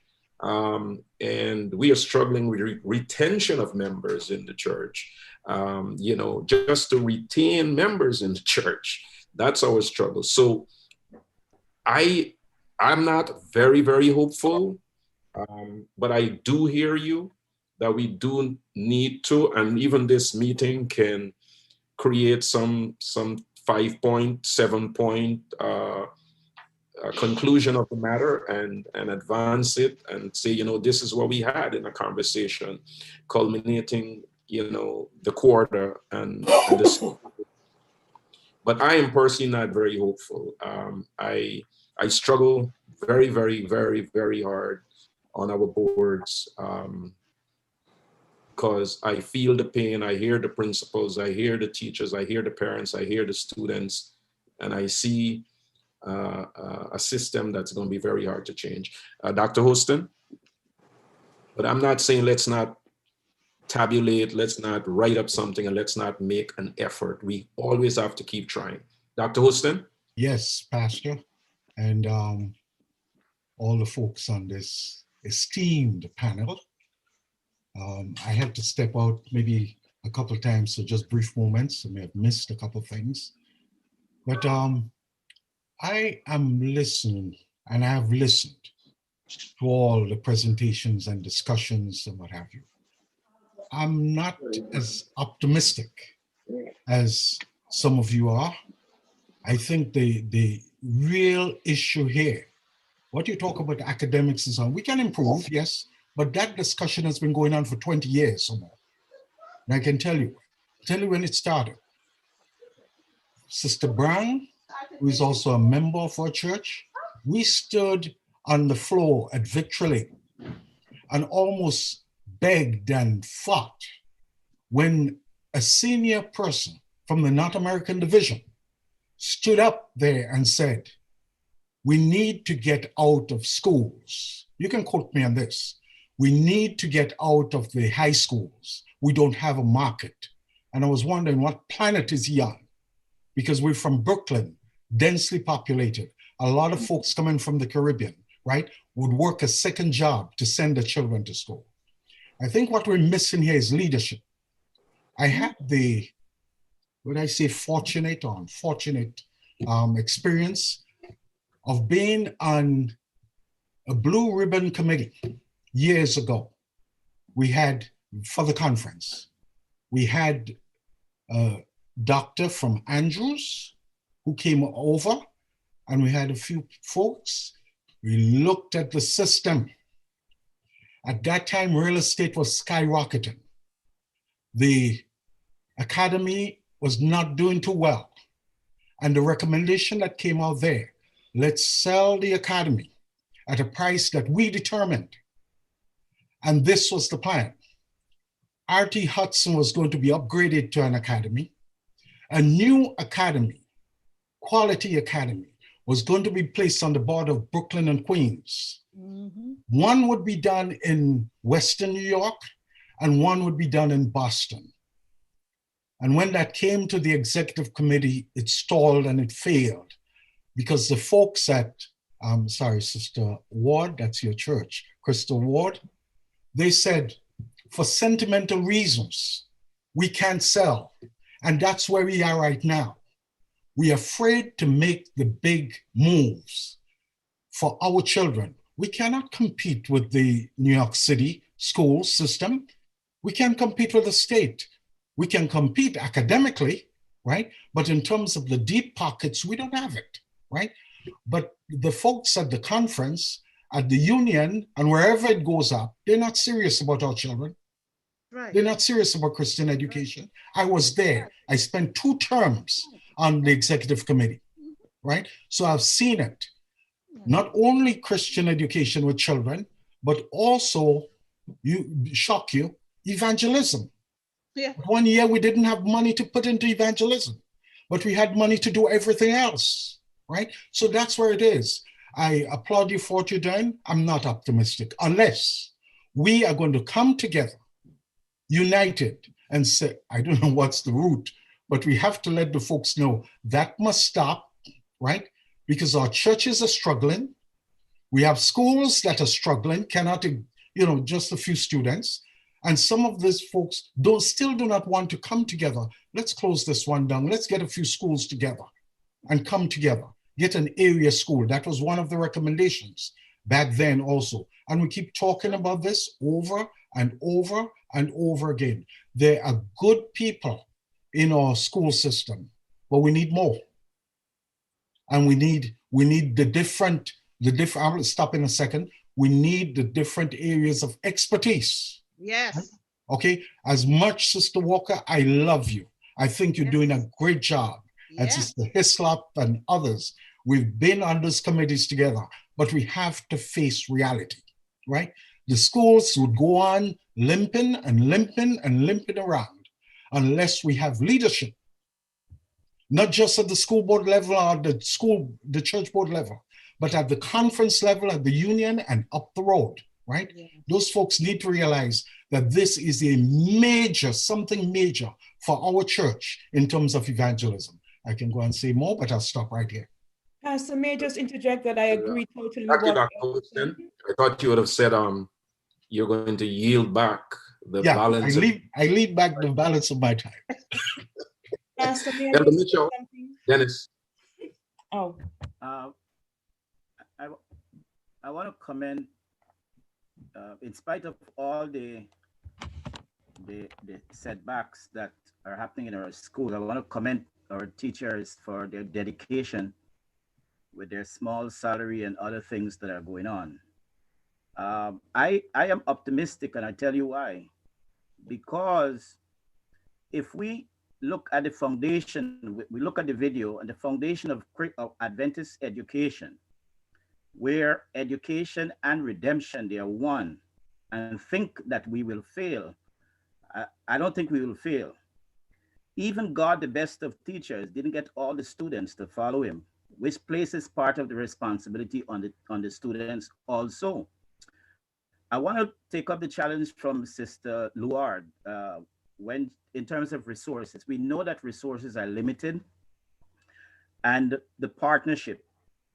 She was willing to partnership with our schools, some of our schools. I don't know if she would want to do it on this line, but I just want her willingness to, if we access her as partnership with resources, if she'd be willing to do that. But thank you, Elder Mitchell. When I said I'm not optimistic, I'm saying that against the backdrop that Jesus says the gates of hell will not prevail. The church militant will become the church triumphant. I think sometimes Adventists console themselves that, the church is not going to fail and church institutions are not going to fail. I asked a colleague who works in Southern New England, why did so many people remain on the faculty of Atlantic Union College when clearly, and I worked up there for 4 years, so I was very close to AUC geographically and emotionally. And I asked him, I said, why did so many people stay on when everybody else seemed to know that the ship was sinking? And he said to me, bro, you have to understand our theology. A lot of people stayed on to the end and went down with AUC. Some of them struggled for quite a while to get a job because they were not jumping ship. He said, you have to understand our theology. There are people who believe in their heart of hearts that AUC was not going to fail. Ship was leaking, but it's God's ship. And if you remember when that school started, AUC, you know, there's a hall there called Founders Hall and a pulpit I stood behind that Ellen White preached from. And AUC is gone and it's not coming back. And this church can take a hurt, H-U-R-T, although it is God's church. And the church will survive in that God is going to come back and find a remnant, redeemed people. But I am not optimistic about some of the systemic or systematic issues, given the conversation we were having just now about reporting some of their findings and feelings, and because hundreds of reports have been done. Just last night, I was going through some of the literature, and the North American division is fully aware now that our enrollment is like the Niagara, and we have to stop it. How are we going to arrest it? And as I said, a part of the conversation is cost. Now, Adventists in general are not rich people.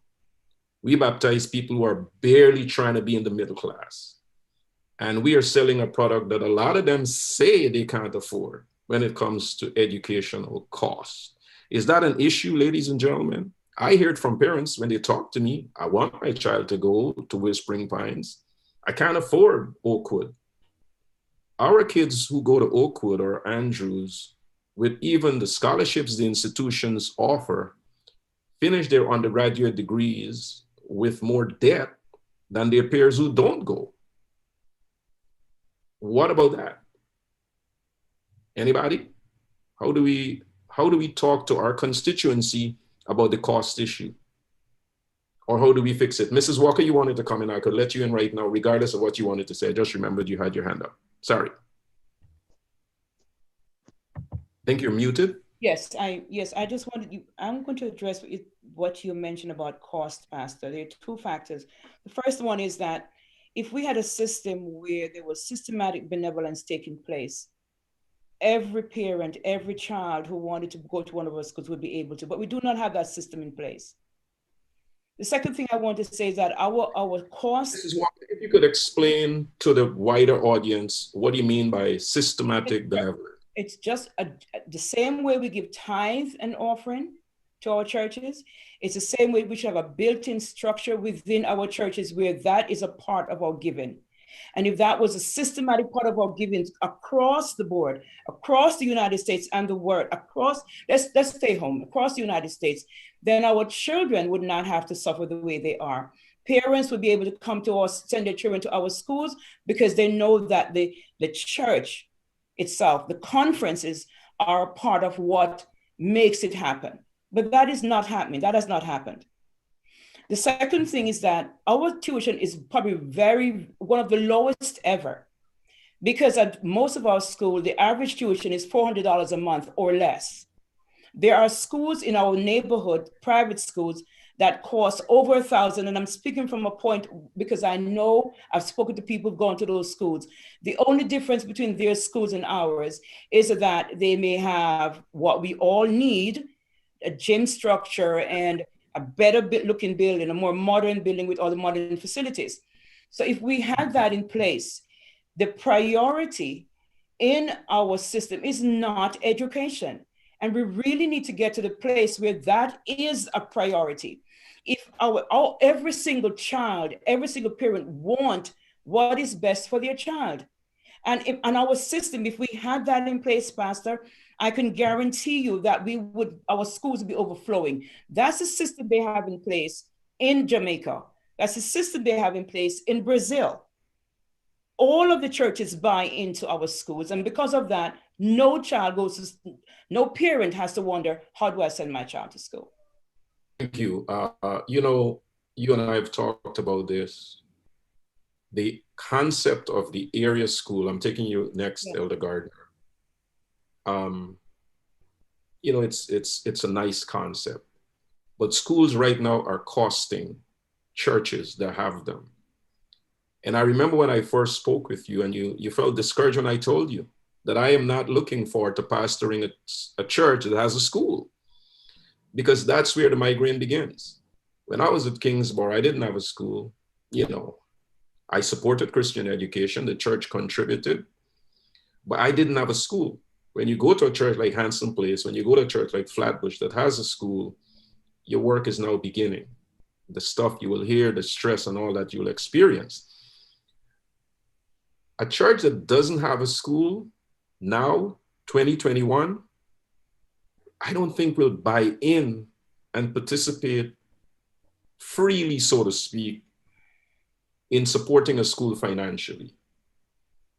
You know, as a pastor of a church that doesn't have a school, I don't think I would go for joining and helping this area school. What I've said, what others have said, what makes sense to me is if a percentage of the tithe dollar, every tithe dollar, automatically goes toward education.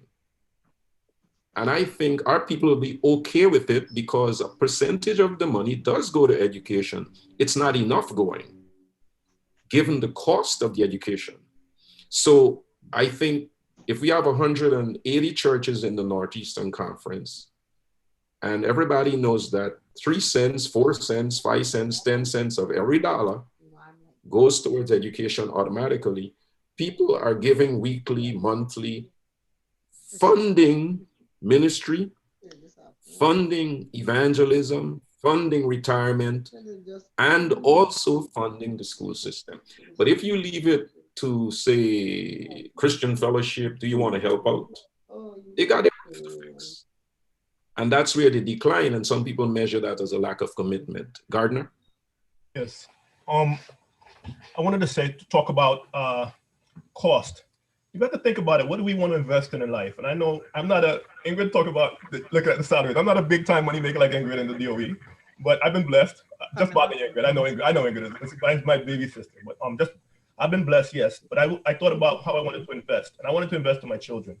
And at one time, 3 of my children were in the Flatbush school, and it was at $900, almost $1,000 a month, or whatever the amount was, somewhere around there. But you know what? That's just something you have to take it from somewhere else and invest in your children, which is fine. But you also have to encourage others to do it. My wife's family, at one time, we had maybe 12 or so children in Flatbush school. My 3 plus her family's remainder. So we sold it to each other. We helped out the school, and we have to be willing to work with the school. I'm gonna say this. I've seen Sister Morgan come to the school and teach. I've seen Sister Pierre do the same in the school. I'm going to tell you this. I don't usually say this, but if you ask me more, my wife and I got together. We drove the church van with a U-Haul trailer to Michigan, to over 800, 900 miles to go get equipment for the school, and we drove it back because that's how we felt passionate about the school. We wanted to invest our time and our resources into making the school the best it could be. But many times, I'll tell you this, and not to Sister Walker, because many of the things are out of our hands. When parents see that they're losing some of the I don't want to say control, but losing some of what they can give to the school, they don't really support anymore. And I think that's the biggest thing. When the conference wants to say, this is our school, and you don't have a say in it, then you take back, you don't give. And so when my family and I went to Northeastern, and a similar thing happened in Northeastern, at one point, it was about the same 12 or so students in my family circle in Northeastern. We were almost 1/10 of the school's population, but after a while, we didn't see we stopped seeing the return for what we invested, and then little by little, the family just drained away from the school.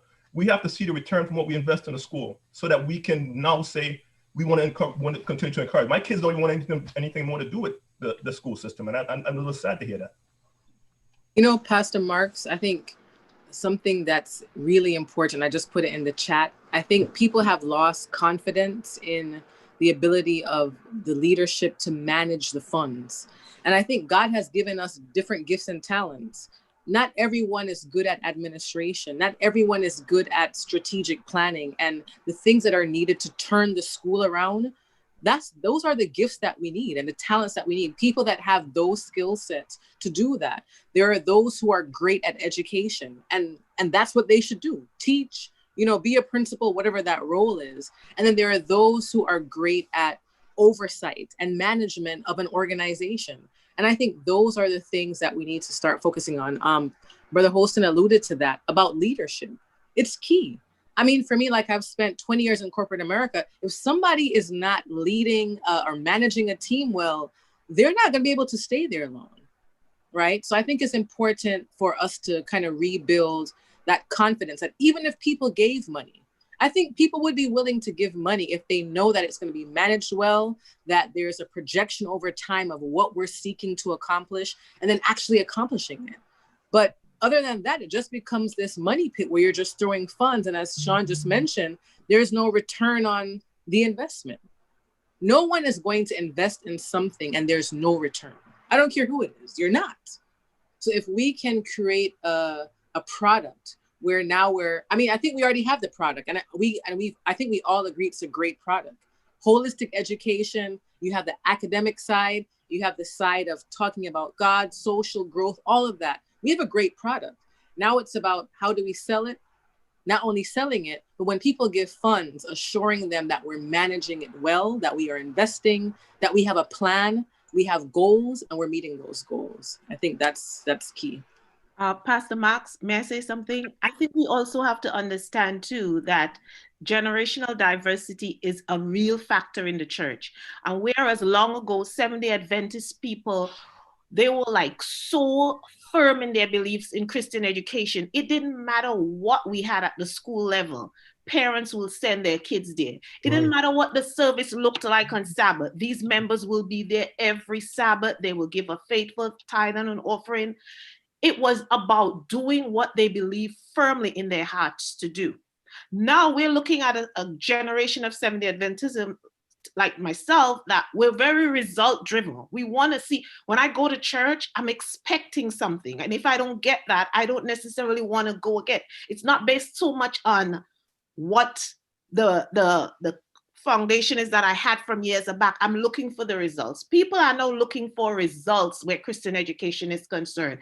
And if I am to hold on to what you're saying as, oh, well, I'm not very optimistic, then as a school turnaround specialist, I can tell you it's a dying system. The handwriting is on the wall that if changes don't take place very soon, Seventh-day Adventist education will die, because you don't have a generation of people that will just send their kids to school because of their belief.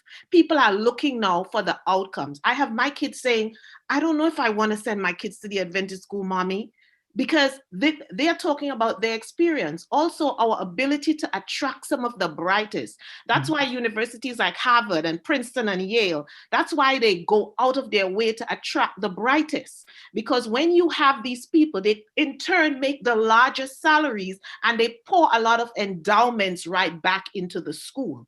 So if you have people who are really doing well, you're not going to be cash-strapped, because it's easy for you to give a 5,000 or 10,000 contribution if you're making that in a week or a day.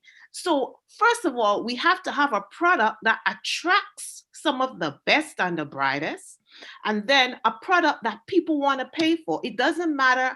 The tuition is nothing. The Adventist schools have very low tuition.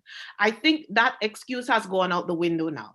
Now we need a product that people want, because there are people who will pay $1,000 for a pair of shoes because that's the shoe they want to wear when they step out. People pay for what they want. And if we have a product that people want, they will pay for it. Pastor Max. Dr. Hislop, didn't you mean there are ladies who will pay $1,000? Men do too, Pastor Max. I think LaFord and Gardner and I are buying you for $1,000. But thank you for your. I'm just going to piggyback off Dr. Hislop's comments. Two things. Oh, Laborde is on. I was just adding something to what she said, and then I'll let you come on. Okay, go ahead. Last night I was thinking about people not being loyal to the brand anymore. Like, I know some people who still shop that way.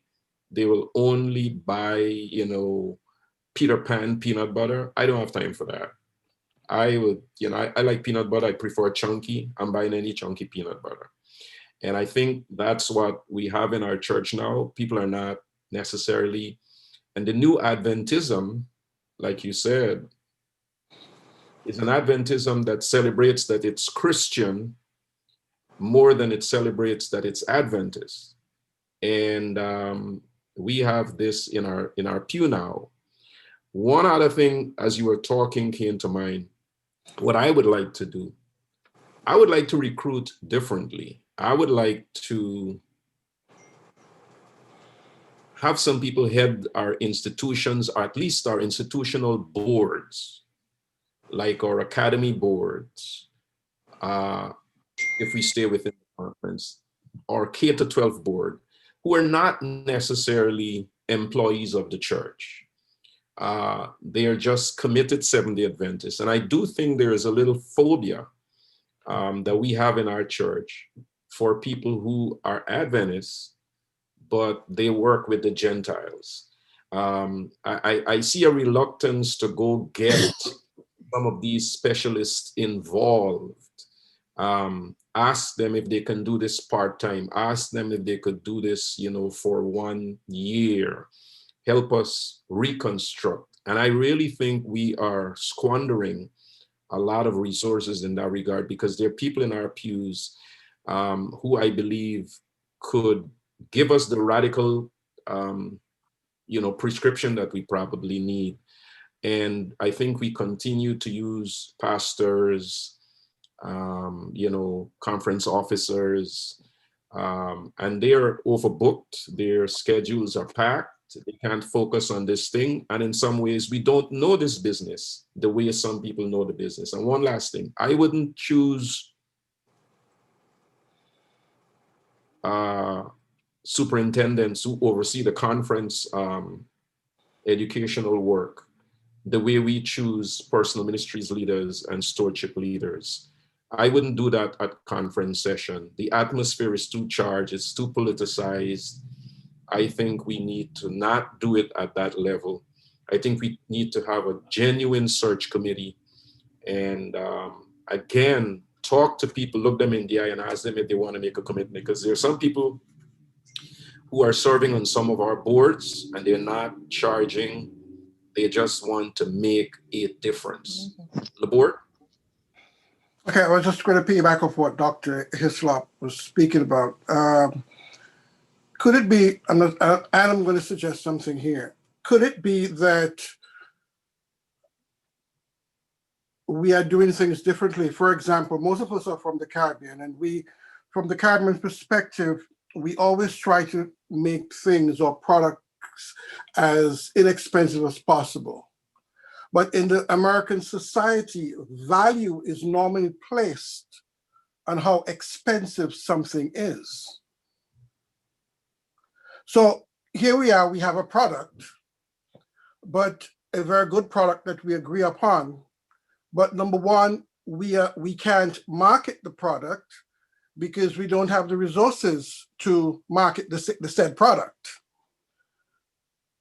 Number three, the resources that we may need to improve the product is also a hindering factor. Because, for example, if I were to get an affluent person to say, okay, come to my school, okay, what is your tuition? $7,500 for the year. They're going to say, oh, but I just went to another school and that school is $45,000 a year. What is that school offering that my school is not offering? And the first thing they're going to say is in terms of, hey, perhaps because I'm charging $7,500, I am producing an inferior product. So what I'm saying is that as a system, we most of us, a lot of us who are in leadership right now, we are coming from the Caribbean, and we need to understand that that entire psyche. I remember Pastor, one of our members at Victory, when she had her school, she charged $45,000 per year, and her school was filled. Was she doing anything different from Oakview? No, but her school was filled. All because, for some reason, society sometimes dictate that the cost equates to quality. Now, the thing about it, and it piggybacking with Dr. Hislop in terms of, yes, the problem is that the new generation is product driven, in the sense that the kids who went to our schools in the past, they are not going to send their kids to our school because they're going to send their kids to the same school, because guess what? Many times we don't have the resources to upgrade our buildings. We don't have all the resources to do the necessary upgrades. And, in terms of our society on a whole, Pastor, for example, if you are having, as a church, and you rightly said, right, if you're having a church and if you're having a crusade, the system that we are in will take it okay to invest $200,000 for a crusade for 1 week and baptize 0 persons. But our system, our Adventist system right now, who normally baptize around 12 or 11, members per year, or baptism, if we were asked to get that same money for education, because we believe that education and redemption are one, we will never get that. So it goes back to our priorities. Do we really believe? I'm not speaking about us local people. I'm speaking for those at the top. Do we really believe in Adventist? I'm not talking about Christian. Do we really believe in Adventist education? Because, Sister Walker, we already have a benevolent system, a systematic of benevolence. That's our tithing system. And if we believe that, because guess what? Our white counterparts, schools, are being funded. So we just need to I don't know how they fund it, but they fund it. Well, that's a critical question there, because because for example, I know, for example, one conference, one conference, for example, for every dollar that comes in, 70% of that goes for Christian education. That is invested in our young people. Okay, so in terms of we have to nail it in their head. AUC closed based on one reason, and that is because those of us who have a melanin color, came in, and our Caucasian brothers went out, and therefore funding stopped. That is the only reason why it closed. And it burns my heart as an Adventist, because that was our first institution. And for $10 million, we could have changed that. So our system has the funds, but when it comes to the top, we have to prioritize. Hey, and that is why God prayed with his disciples. We need to come together as one. The icks of the matter is we still have white and black issues that are affecting our church and that are affecting our educational system. Go to our white schools, you will see it. Go to our black schools, you will see it. Whites have it, blacks doesn't have it. And let me just end on this little situation. There was a school, I will not call the name, that was created, built in our North American division, because the school, which was white before, now became black, and therefore my brethren were not necessarily so comfortable. So they built the school primarily for that. So our system of Adventism has to change. Please. And boy, it's only if we have to go down on our knees to do so. If we really want to really want to solve the problems. There is inequity in terms of how funding is structured across the system. Black schools get certain things, white schools get certain things. And that is what is not right. All right. Pastor, may I address this? Because it's burning me and I've been trying to hold on for a very long time. So I believe, in a nutshell, this is going to fail. And I'll tell you why I believe so. I believe our thinking is totally maybe strong, but it's off. Let me start by saying, when I took over the school that I now run, that if you walk through, you will see it has so many resources. I did not have a computer. This is a public school I'm speaking about. I did not sit down and say, I don't have a public school and the superintendent is going to bring me a computer, because the superintendent will not bring me a computer. The superintendent will come back at the end of the year. However you buy it, that's how it's sold to you. The expectation is that you will transform it. There are a number of things we can do to earn funding. We don't have to earn funding only through tithes and offering. That's one source. We have to ensure that we are earning, we have grant writing, we have donations, we have a number of things that can bring finances to the school. But people are not going to pour into anything if they're not getting out a product that is competitive. If we're getting out a product that is competitive, of course, we're going to pour in and we're going to pour in more. The best market for, I don't have to market to any student who's been in my school, because their siblings are going to come to the school. And their siblings are going to come to the school because their parents were comfortable with how they left the school. And therefore, it has nothing to do with payment, because $4,000, $5,000, that's not a lot of money. Sorry to say it, it's really not a lot of money. And I think everybody would put their child there if they are quite sure that the curricula that I addressed earlier was in place. That, because what makes a school? 3 departments outside of leadership. You must have the curricula. You must have instruction. Let's address those two. If the curricula is in place, the instruction is in place, the assessments are in place, then the product is going to be great, regardless of who is there. And that in itself is going to sell us. If we sit back and say, I stopped talking for a while because I realized it was becoming personal for some people.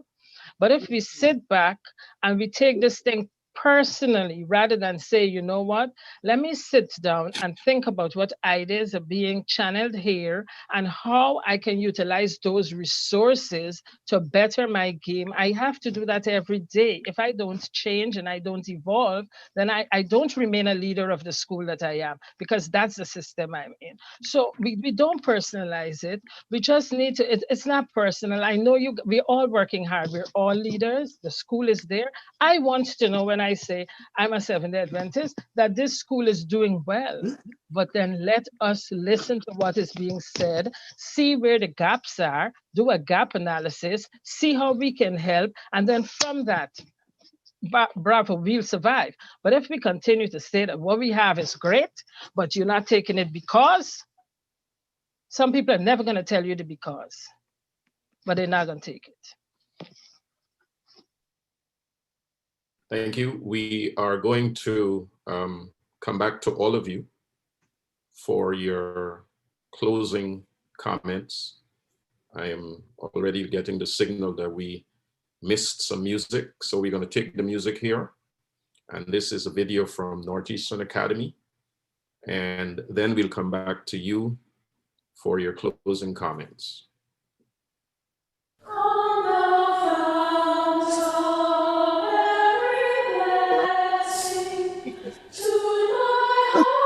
Mute.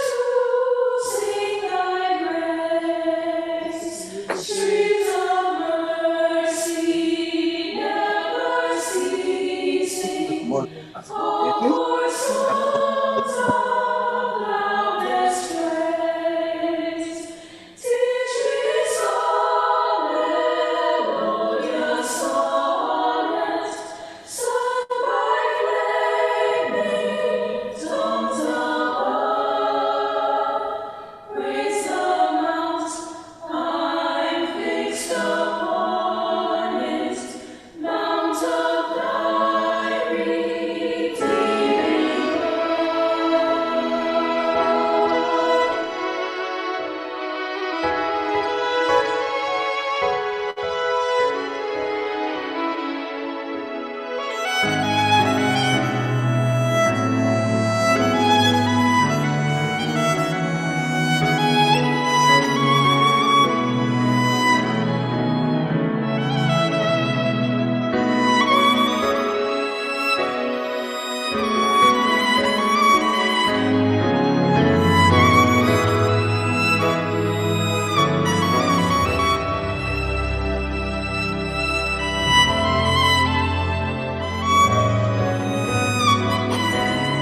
Amen. Thank you, Northeastern Academy. Thank you, Mr. Laborde, Principal, for allowing us to share in the blessing of that song rendered by those young people. All of us, like the hymn writer Robinson, are prone to wonder, and we feel it in our hearts, but God is so good. He has been so good to us. As we try to wrap this evening, I'm going to offer each of you a moment to speak from your heart, hope, wish for Adventist education, maybe a personal reflection on your journey, your experience with Adventist education, and what keeps you awake at night, or what gives you peace as you look ahead. Pastor Marks. We are going to begin with Paige. You are soon to graduate and go on to college. You're in 11th, heading to college. Thank you very much, Paige. You're one of my most charming members. I want the world to know that. I remember the first time you saw me after we closed church in March. It was months, and you totally forgot that we don't hug the pastor. We might hug other people, man, but the pastor is in that vulnerable age group. And she broke into a sprint when she saw me at church. And then I was like, no. And she was like, oh, yeah. You're such a wonderful young lady. You warm my heart. Tell us something as you close out. Wait, Brother Holston was, I don't know if you heard him. Pastor Marks, is it possible? I didn't hear. Pastor Marks? Yes, sir. Is it possible? You can give me 30 seconds? Oh, Dr. Hood, you know, you're the first elder of the sponsoring organization, so I will yield you 30 seconds. See, right, you have to a couple of things very quickly. I want to just go back to what Dr. Hislop, hope I'm saying that correctly, and she talked about, I think she mentioned about having access and folks know who you are. So out there, they go to the different institutions to pick out the bright and the best. Some years ago, I worked with as a physician with the IBM organization. And it was told back then, if IBM goes down, the federal government goes down. That's how strong that business enterprise was. My boss, who was white, gave me an insight into the workings of IBM in recruiting. And so we traveled to Atlanta. And then I realized, I said, oh, that's the reason. I'm seeing what I'm seeing here in Brooklyn, right? They go to certain schools to recruit. So we are here, marketing and accountability to me is key. I'm wondering, with all the talk here, I would be willing, if it's possible, maybe a write-in. I don't know if I see that's going on in California right now, that we can write in something to the powers that be.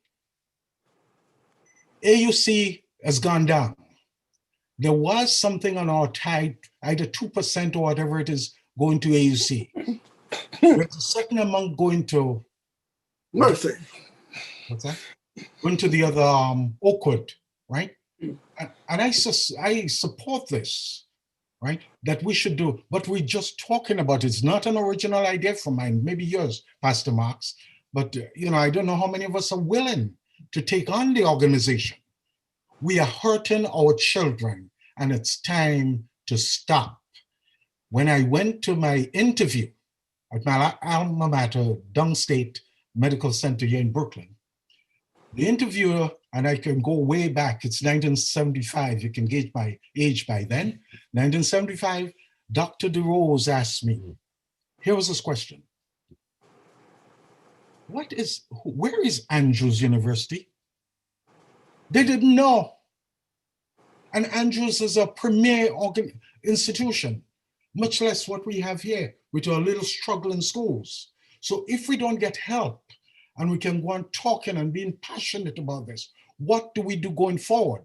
And I am willing, whatever suggestions this panel has, I'm willing to see what we can do to influence leadership, to start putting the resources in. And folks who have to manage those resources, as Sister Ward says, need to be accountable for excellence. You're muted, Dr. Box. Sorry about that. Thank you, Dr. Houston. And, I know where your heart is, sir. And your heart is in a good place on this subject. Sometimes the heart is there and it hurts.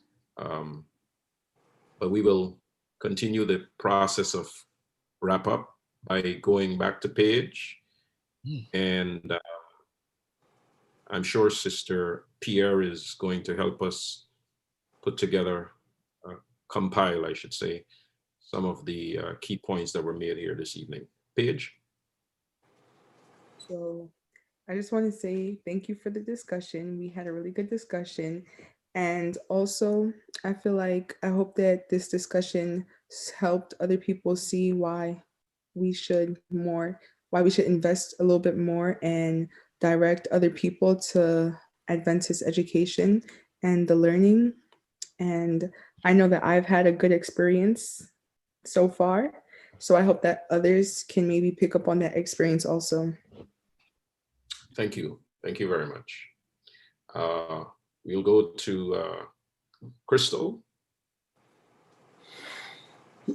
I think this was a great discussion, and similar to what Paige mentioned, I think the key thing is to take what we've spoken about and actually, I remember my old Pathfinder director, Pearl Brown, she used to say, get it off the paper, right? So these are things that we've written down or we're talking about, but I think to move it on would be great. At the end of the day, this is God's church, it's God's work, and I know that it can be successful. We just have to do our part. Thank you. Let's take Sean Gardner. Thank you for the opportunity. I wanted to say I'm blessed to represent my alma mater, Flatbush SDA School. I'll be there, as I told everyone. I had a chance to share some information where I said that when I die, I want to be in my Flatbush School uniform with my Master Guide and Pathfinder insignia on it. That's how much I love my school. And they can do it. I think that this Flatbush School should be at the level where they can interview people to come in instead of having to beg everyone to send their people to them. We should be able to say, I'm interviewing you to come to my school and we will let you know if you approve it. Don't get everybody that gets kicked out of public school to come in. I'm not saying we shouldn't have a space for them, but I'm saying we should have the level of education that we have, that quality that we want. We pick and choose what we want in our schools. And what next? I don't think that the administration should be so afraid of people that are forward thinkers.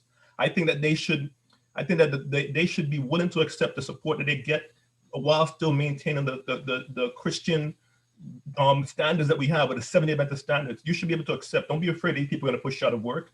If we wanted to get your work, we would have gone that direction. We're not going that direction. We want to support what is in place. And that's me, Flatbush School. I bleed burgundy. I bleed burgundy. God bless. Dr. Lord. Good afternoon, Pastor Marks. Thank you for the opportunity to meet these wonderful people. I have hope. And because I have hope, I believe if we do a gap analysis, looking at 3 areas, looking at our curriculum, what we have, what we do not have, and execute a plan to improve on what we have. If we look at our instruction, how it is being executed and how we can better it.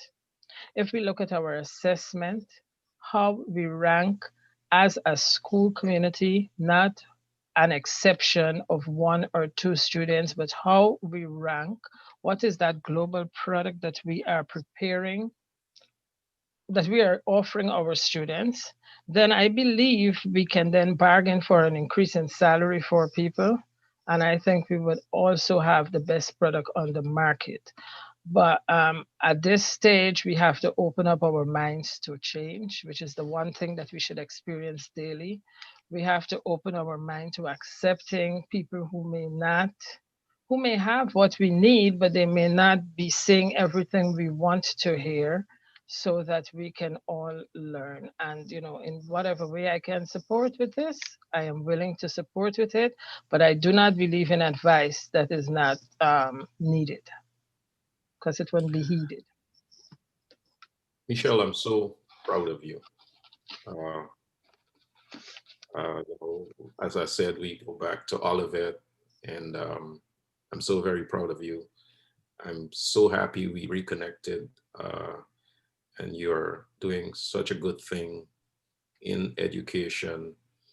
I'm so proud to call you my friend from my home church back in. I am and too. God bless. I am too. I slipped up. I was text. I said, Easton, may I say something? And I got a text message from, the boss. Pastor Marks, please. So I had to do my place. Well, I'm going to do the Michelle here. All right. Easton. All right. I always say, kind of grew up with me, we rank and thing, you could say that. All right. Principal Loris Laborde. Pastor, thank you for the opportunity.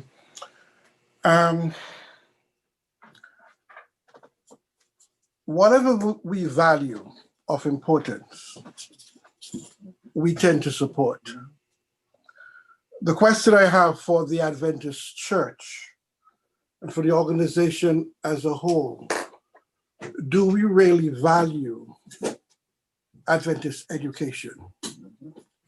Because if I think that we valued Adventist education as how we value other things, we would support it better. And the reason why I'm saying that is that there's an old colloquial saying, Pastor Christmas pick me first. And if we were to take a survey of all the pastors or the leaders who send their children to our schools, we would be alarmed of how few do so. So if from the head, we are not supporting,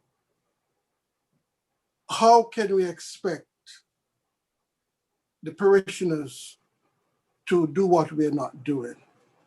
But in spite of that fact, I am hopeful, because that's the only reason why I'm here, because I feel that Adventist education, we are training our kids not only for service in this life, but for eternity. And I hope and pray that the change that is needed will come to reality. And as Dr. Lord said, we have to be open to do the analysis that is needed, and and get ready to really do what is expected, because if we don't, God is going to hold us accountable. Thank you. I'm going to ask you to stay with me a moment there, Mr. Laborde. Okay. Since you said pastors, and that's my industry. I don't feel that is fair the way I hear it most of the times. And my hands are clean, all right? I know your hands are clean. No. That's why I am speaking now for the brothers and sisters who may make different choices. Mm-hmm. Because I did 16 years, K to 16. So when I speak, I feel I have a right to speak on either side of the coin. But I think pastors are people too. And pastors who have kids have a spouse who is not a pastor. Mm-hmm. And I could tell you that my kids' other parent didn't share the commitment that I shared at certain points. And what do we want? You know, the pastor to sort of militarize his home. And there were times when I wondered if I did the right thing to do 16 years. Because there were times when I was totally frustrated with the system, with the institution, not just the system, with particular teachers, not just the institution. You know what I'm saying? Totally.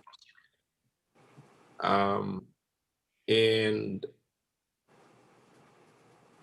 I have a member who's, and this is sort of my wrap up too. I baptized in Guyana years ago, teaching here in the United States. As a kid, does not live in Brooklyn, and was bringing the kid down to Brooklyn every day when the kid was at a certain grade level. And now, one day we were talking, I said, where is she now?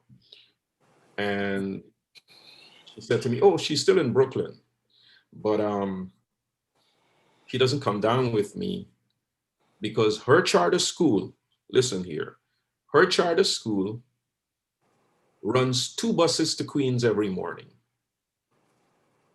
to bring kids out of Queens into Brooklyn. Elder, we've been talking about transportation for our schools when Noah was measuring lumber. And we still ain't got it. So when a guy is processing, although he's called the pastor, when he's at home, you know, he's daddy. And there are days you wake up and you wonder, is this the right thing to do? And I think if the system in which the guy is employed is not satisfactory, at least that's the way the family perceives it, I think we have to find another selling point and not pick on the pastors, honestly, because I tell you how many pastors we have in this conference, not a whole lot. School-age children, not a whole lot. And as I said, I'm not defending it because I did it, but I know I've talked with some of these guys and they did it with a great degree of anguish. It was not what they wanted to. I'm just putting out there so that the rest of the public could hear that side and consider that as well. I'm not an attorney for pastors or pastors who don't send their kids to Adventist school. Dr. Hislop. I would like to say thank you again to Pastor Max for the opportunity to share. I do echo the sentiments of a number of members on the panel today. But as for myself, I know that we have the answers right here in the room. I believe that a problem should not be shared with someone who cannot contribute to the solution. And I have time and time again volunteered my help to move our schools. It has been every town hall meeting you can see me at the mic, passionately speaking, trying to move the system forward. And like Dr. Lord said, sometimes because it's unsolicited, it is not taken with the same level of credibility, I guess. But that's my specialty. I took a failing school in Brooklyn that the state was going to close. And I turned around that school because that's what I studied, school turnaround. And when the mayor of New York City came to my school and the chancellor, they said, they've been to hundreds of schools in New York City, and they said they would put their child in my school. And my model is right out of Seventh-day Adventist education. Everything I do at my school is from the model of Christian education, the industries, the development of the heart and the hand. And my cry has always been, let us help you. I don't think sometimes because we may not work in the system that people believe that we're genuinely for Christian education. You know, Joseph went to Egypt for a purpose. Joseph was made the prime minister of Egypt so he could help the children of Israel. And sometimes God puts us in place so that we can help. And here we are saying we want to help our system. We are trying to help. I've made calls to the president of the conference, to the union, to everywhere. There is nobody in the name of education in Northeastern Conference and the Atlantic Union who can say, I have not offered my help. The system is very close. I do not support any political party or any person. My quest is, like people are calling me now about who I'm going to vote for the president. My thing is, once I find someone who is passionate about Christian education, I'm willing to support. We are all here today because we want to see the system succeed. We want to be able to say our schools are the best schools. It doesn't matter where we work. I send my children to the Adventist school because I believe in Christian education, but there's work to be done. Let us come together as a team of professionals and see how we can make a change in our system, because our system is dying, whether we want to acknowledge it or not. This is not an attack on any particular person. This is a cry for change. The handwriting is on the wall. And if we don't stop and take a look at the causes of the failure, diagnose everything and put a plan in place, where there's no vision, the people will perish. Thank you, Doc. While you were speaking about offering to help, I got a text from a colleague overseas asking me if I can connect you with her. And I told her yes, and we'll talk later. And then I know you will offer whatever help you can offer. Yes, Thank you very much. Offer help to anyone. I even got private messages here on the Zoom for people asking me about help. And I gave my number privately to some people here on the Zoom today. I am willing to help because Christian education is my passion. Let's do this. Wonderful. Thank you. We will go now to a lady who's not yet a doctor, but will soon be. She serves now as the principal of the Flatbush School. There was a time, ladies and gentlemen, when this was a thriving, I'm told, financially and enrollment-wise school, K-8. Somewhat mysteriously, it's now K-5. And Principal Walker, when I met her, had a passion 4 years ago. It will be 4 years at the end of this month. And she still has this passion sustained 4 years later. Veronica Walker is her name. Would you speak, please, ma'am? Dr. Hislop, and I'm going to be personal for a little bit. Dr. Hislop, Dr. Lord, I am grateful to hear the way you speak. I'm grateful because you mentioned something about change, Dr. Lord, and the only thing that's constant in life is change. You know, God expects us to be the best. And there are things within our system that we need to address. I believe wholeheartedly that we can do something with our system and make the change for the better. And I'm talking about, like we all mentioned a while ago, it is not the curriculum. It is not even the master teaching that is expected. There are some other things that are systematically different, and we must address them. I am happy to be a part of the Northeastern Conference of Seventh-day Adventist Schools. I am happy to be here. If we can make the change, and I believe that the problems that were stated today, there are solutions to them. We will not die because God has put this in place, and there are people out there who are willing to give of themselves to our schools. I pray that we will do some fasting and praying, some data analysis, so that we can get God's school the way where it needs to be. I'm glad to hear that all of us on this panel are proponents of Christian education. I'm happy to hear that. Paige, I am so happy to hear Paige speak about her personal experience and everybody else. But when it comes from a young person, I tell you, it makes such a difference when it comes from somebody who is right there in it. And there are experiences that she's having that are positive ones. And I'm quite sure there are things, negative ones as well. But we need to accentuate what is positive and work on what is negative and change on what the negative things and change them now. We don't know how long we're going to be around. And I believe with all of my heart that this committee right here, this panel right here, can make the changes starting tomorrow. We can talk to the president and the secretary and the treasurer of the conference and start there. They must make some changes. Systematic changes must be made. I agree with you with all of my heart. And I want to thank you, Pastor Sister Pierre, for inviting me to be a part of this panel. And I pray that we will not just stop here tonight, but we will move on and do something starting as soon as possible with a date of December. What is December's day tomorrow? December 21st? Let's do it like Sister Hislop said, let's do it. Oh, thank you, Mrs. Walker. I don't know these ladies very well. Crystal seems nice. Dr. Hislop seems nice. Michelle seems nice. So, you know what I really do think, Mrs. Walker? I think we could, for our school, have another conversation with the same group, and maybe for Mr.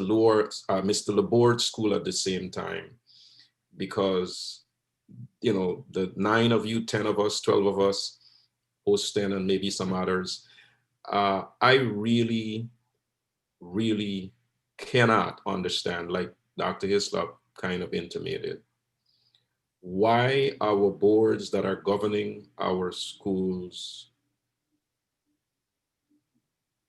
not reflecting the wealth of the talent and experience that exists in the field. The way we constitute boards, it's just so prayer meeting like. I've been on the Greater New York board for 8 years and on Northeastern for 4. You find a few pastors, you find a few, the principal is there, of course. There's a chairman. If it's the academy board, it's probably the secretary of the conference, another pastor, another pastor, and a few people who are not coming in to do surgery. Certainly not radical surgery if that's necessary. And that's how our boards are put together year after year, quadrennium after quadrennium after quadrennium. And we got a lot of talent, people who can be there and just help a little bit. There are people who can be there and help more than I can help.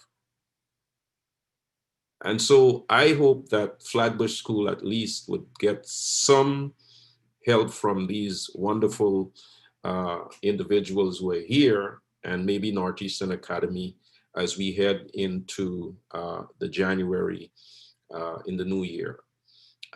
I said I was not optimistic, and when Dr. Lord spoke, she said she has hope.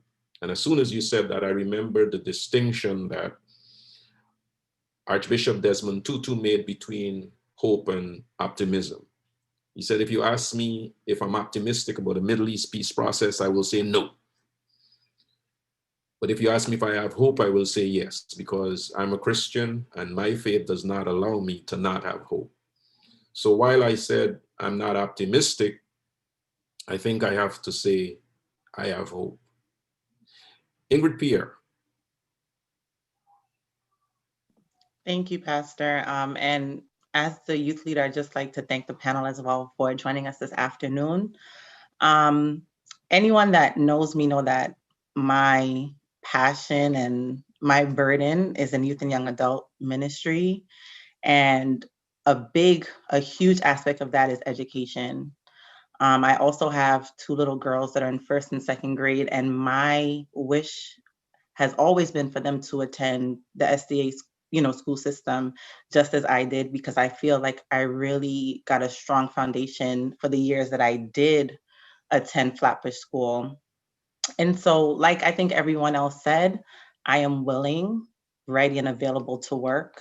I as well have contacted various individuals at the different levels of our institution, conference, union, and division, and have had conversations as to what I am willing to do in order to be a part of what we can do to bring our education system to where it needs to be. And that will always be my burden, my passion, and my ministry. So I am so grateful for this conversation, and I'm looking forward to the next steps that we will take in order to really take our educational system to the next level. As we close, I'm going to read an excerpt or two from a letter that was written by and published as well, a former Seventh-day Adventist. And I'm reading it because of how he spoke about the Adventist church that he has left and the Adventist education that he received.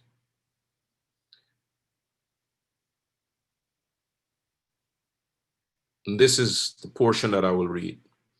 Periodically, I talk about growing up Seventh-day Adventist and my education in church-related schools. I do this for two reasons. The first is to explain why I'm no longer a member of the church I grew up in. And second is to explain to people why I'm nonetheless not hostile to the Seventh-day Adventist Church. My Seventh-day Adventist education from homeschool time while we were overseas to college and graduate school has had a substantial formative influence, and of course stays with me even now. I'd simply like to mention some folks from the Seventh-day Adventist educational system who have helped shape my life. It is partially because of these people that I am not hostile toward my former church. When I read that from a guy who does not call himself a Seventh-day Adventist anymore, I became emotional. I thought, wow, he has left us. He's in another religious organization. He does not agree with our theology on several points. But he said, I am not hostile towards the Adventist church. And you know why? The people who taught me in the Adventist school. Ladies and gentlemen, in our audience and those on our panel, I have such wonderful memories of my contacts with and association with men and women who taught me, and the quality of life I had on our campuses. I remember stepping off the campus of my alma mater in Maracas Valley, Trinidad, and wondering how vile and corrupt the world off campus was. As bad as we were, the language, the obscene language, the innuendo, the roughness, the crudeness that I experienced in Port of Spain and Arima and San Fernando, it just stopped when you got up Maracas Valley. And we were not saints. We were not. Some of us have gone on to become bishops and cardinals, man, but we were not. But when you weren't on that campus, you felt it in the air. And I credit God, and I credit lots of good men and women. And many of them were well prepared, highly trained, bright, smart people who could have made a living, a better living off campus. And I thank God that pastors are not the only missionaries in our church. Sister Pierre spoke of these missionary teachers. I thank God that there are missionary teachers who impacted someone like the gentleman who wrote that letter and published it in a magazine, a credible, very well circulated magazine, and said, look, I don't agree with this church anymore. But the reason why I'm not hostile These folks were good folks. At the end of the day, we are making candidates for the kingdom. That's why we pastor. That's why we teach in church school. And that's why we teach in the public school and other schools. That's why we do what we do in occupational therapy, in music, in engineering, whatever we do. We are doing this for God and country. And as we close the Sabbath, as we end, as we break away for the new week, I just want to thank you for what you do in the Seventh-day Adventist Church, whatever your church is called, whatever conference you belong to. Let's keep on doing it. The church is not perfect. Jesus left a perfect church behind, but he left it in the hands of Peter, James, and John, and we made a mess of it. But he's coming back for the church, this same church. And you know what? He says when he comes, this church is going to be ready to go where he wants to take the church. So there is hope. So thank you, whether you're in school business or any other business. Thank you for what you do. Let's have a great week together. Again, we thank the panelists. We thank all of you in the audience who remained on to the very end. The students who participated, Paige and the others, not Valerie, Velanie, and the young man who prayed for us at the beginning, they're students at Carson. Carson's his name, Pastor. Carson, that's correct. Thank you, Elder Sean. And again, for our panelists, thank you all. I'm sure the AY leader will also get in touch with you by text, at least to tell you thanks. It was great having you. And for the new year, we will hire you again. God bless you. Let us pray. Gracious Father, thank you for this day, this week, and getting us through the first half of this month. We have difficult days ahead, very difficult days. It's going to get worse before it gets better. But equip us with great spirit, the spirit of courage, the spirit of faith, the spirit of hope. And be in front of us, near enough so we can see you, behind us so we can hear you, beside us so we can touch you. And lead us on, we pray, all of us. Bless our hearts, bless our homes, bless our nation, and bless your people everywhere. In Jesus' name we pray together. Let everybody say amen. Thank you all. And for the Flatbush community, we have a 4 p.m. funeral on tomorrow. And we have prayer meeting on Wednesday at 7:30.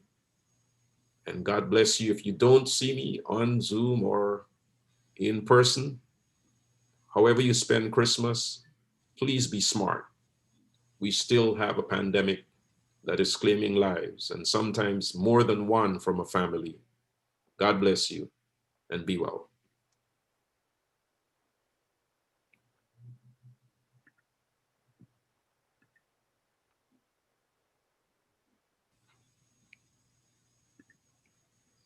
Do we have the song from Northeastern Academy that we can still play as we close out? That was yes, I'll play it now. I'll play the second song now.